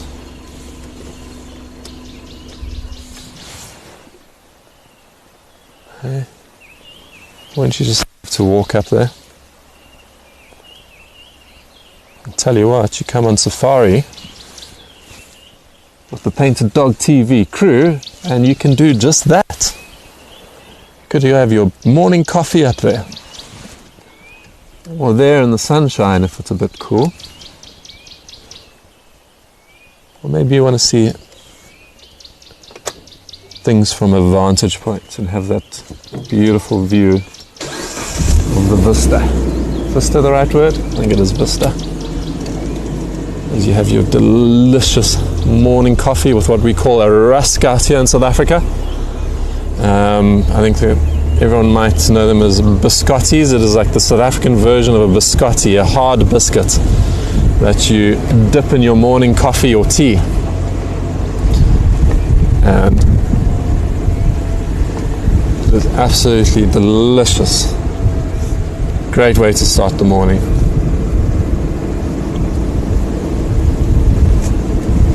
And for some reason, and I think we all know the reason, that cup of coffee or tea or whatever you might have in the morning out in the bush just tastes that much better.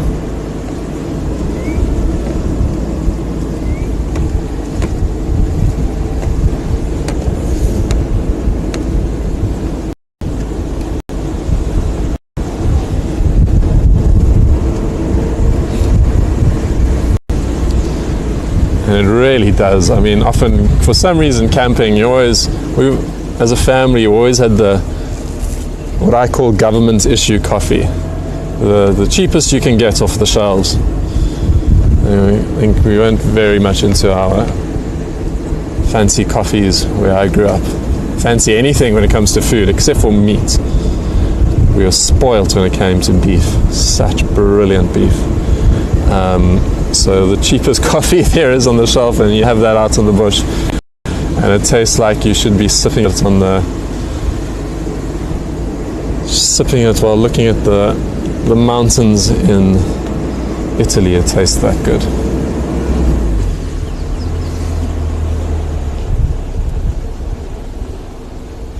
A comment here from a pack member, Connie, who says, and if you are lucky, 2 cheetah brothers will walk by while enjoying your coffee on foot. This is a Painted Dog TV safari for you. Absolutely brilliant. I loved seeing those photos. So Connie and her cohort of travelers were having coffee out here on the reserve, and the 2 cheetah brothers came and walked by.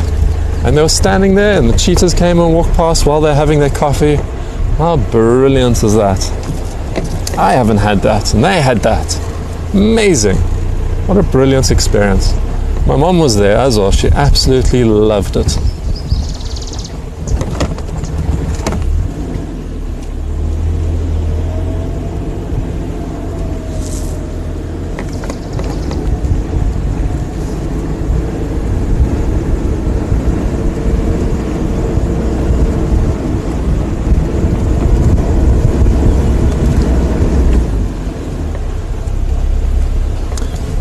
So it's a bit quiet on the game front as well today because of the wind. It's just died down a little, as I say, that picked up in this little patch. So the plains game will be a lot more edgy and nervous because of the wind, because their hearing and eyesight and everything is affected, because everything's moving around them and they can't hear as well as they otherwise would, so they do need to be extra vigilant. So here we come bumbling along in our vehicle, chatting away. What is that? Like you saw with those Impalas, who are usually quite relaxed, but not so much today. With their special grooming teeth, now that I know that fact, very interesting. They're comb-like teeth that are a bit loose and they open and splay so they can really get through the coats and clean their beautiful, beautiful coats.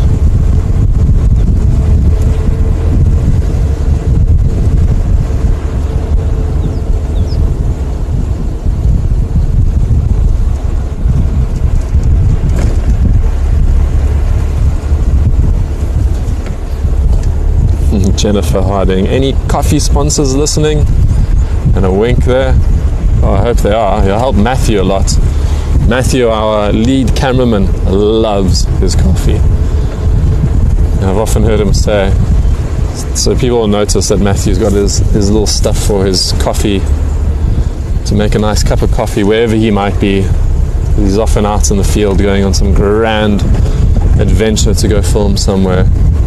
And he says, well, the one thing I always know, whatever's going on, I can have a good cup of coffee. I'm sure he's not speaking specifically about his adventures he goes on, but I think just in general, whatever's happening, I can have a good cup of coffee. I know I can have a good cup of coffee. I think that's a wonderful treat for himself.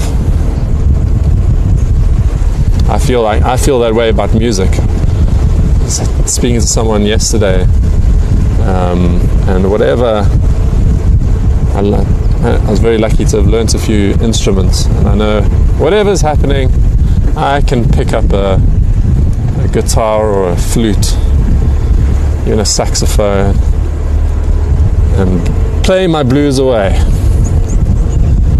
Matthew can drink them away with his coffee. I can go play a little tune.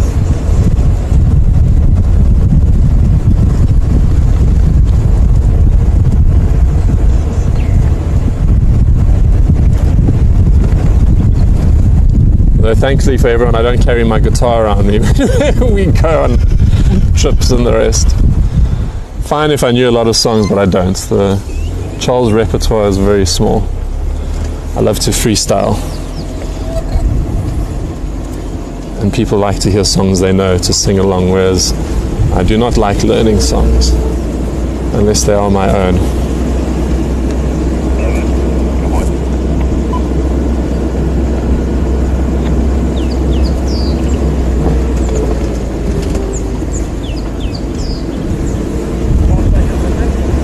Okay, just looking up for some nice tracks here so we can do a little tracking session. And get onto Ryan's side of the vehicle.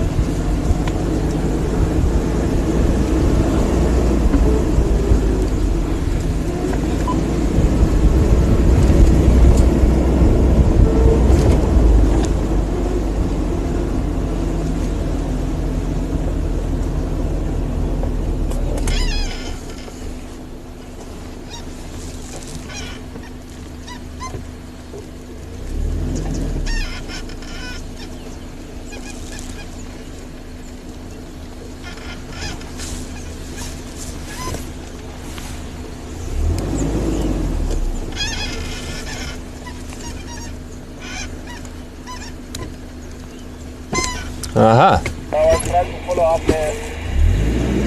So we've got multiple species here.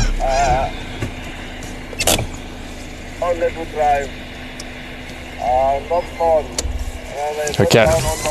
So what Ryan has got in shot, I think I know what that one is, and I think I know why.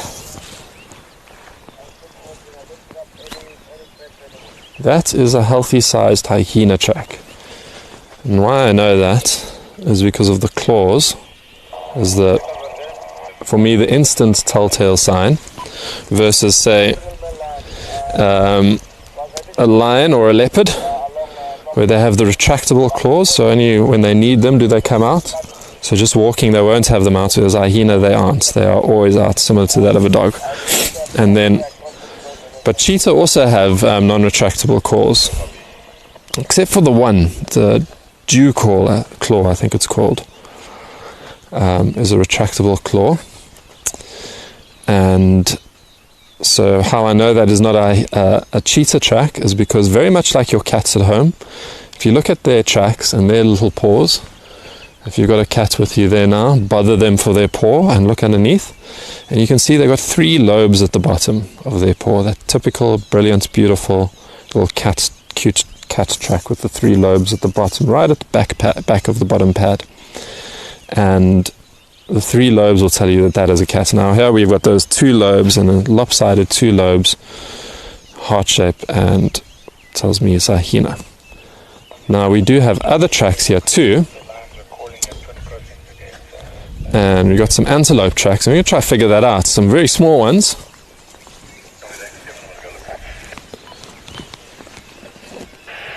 You can just excuse me for a minute while I take off my jacket.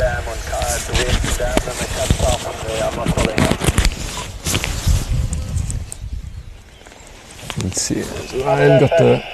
Let's see, let's get one of the little antelope tracks there. I think there might be a clear... There we go, perfect.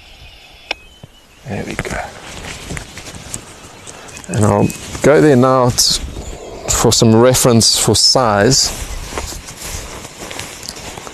And we can try to figure that out. I'm going to guess it's one of two antelopes out here.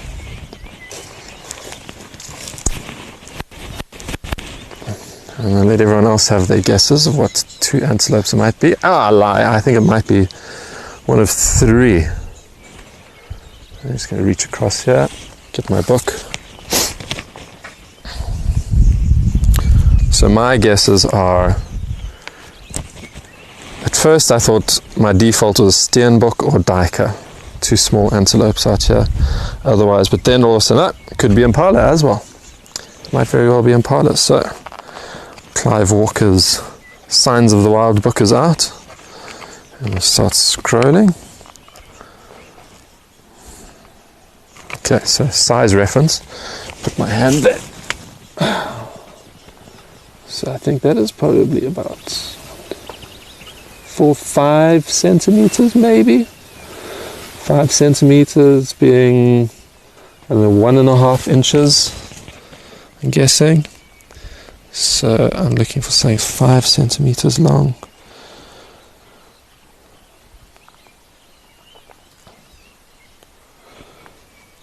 So not a duiker.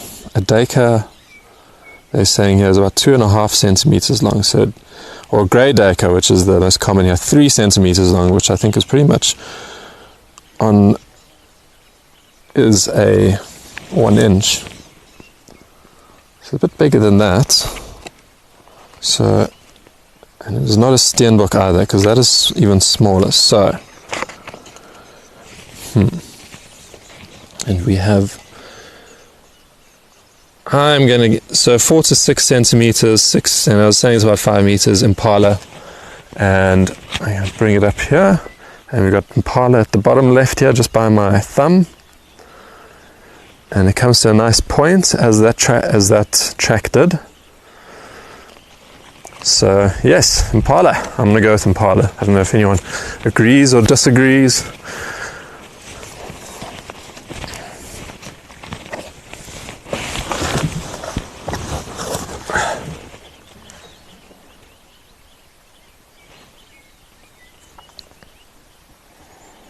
Mary saying, feel like I'm seeing Impala and duiker tracks. I think you're right. Oh, and there was around there smaller ones as well. Let's go, I'm going to go back and do that again, because we didn't do the whole thing. We had even smaller ones here next to it. So we had the Impala, and if you see there, we have even smaller ones coming to quite a sharp point. And there's one track on top of the other, so if you, Ryan, are you on that one there? One track on top of the other, so that's what she's saying. May not be the clearest, but I think you can make it out. So I'm going to go back there, and that one is definitely about 3 centimeters at the most. So grey duiker, 3 centimeters. And then the steenbok, we thought was 2.6 centimeters, so close to 3 centimeters. Grey duiker. Steenbok is, according to the book, towards the middle, lower middle of the track, has got a little gap, like a round little circle, whereas the grey duiker, everything's very close together. And I'm going to be honest with you, and I can't tell if that gap exists in those tracks. So either steenbok or grey duiker. Very cool.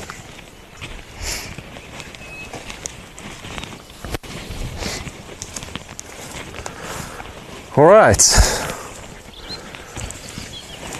we have unfortunately come to the end of our pack sponsored safari for today.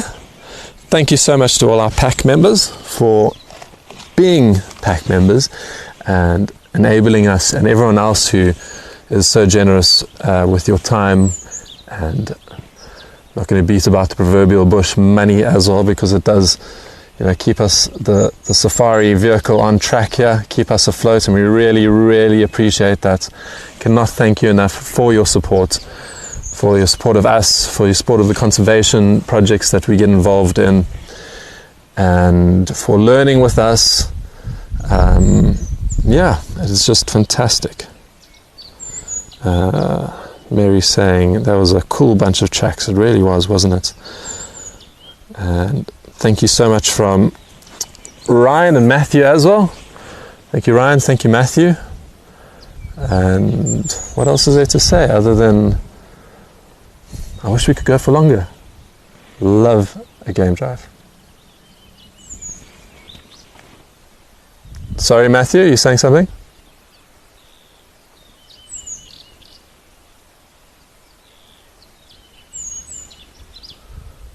Oh, okay. And then Matthew is just reminding me that the keyword for this week was endangered. I don't think it is. I think last week was endangered, and we haven't started one this week. And I still need to send out that photo. My apologies for the keyword photo. And it was a beautiful photo to just whet your appetite a bit. Sorry for it being a bit late. Is one of Andrew's photos of a cheetah. Beautiful photo of a cheetah that I'm going to send through for that. And the keyword was endangered. So I think that was last week's one. So I'm going to give another keyword, even if it was this week's one. But so let me think. What is the keyword for this week? Keyword for this week is track. So track is the keyword, and if you are a pack member, you send us the keyword on the app preferably. If the app isn't working for you, you can send it through an email, info@painteddog.tv, and once we receive the keyword from you, we can send you a high resolution photo by one of our very talented crew members of something out here in the beautiful bush for you to enjoy at home. You can put it as a screensaver on your phone or your computer. You can even get it printed out because it is high resolution. That's a beautiful print, and hang it up on your wall. You can give it as a gift to a friend, to a loved one. And just to say thank you for joining us out here on the drive.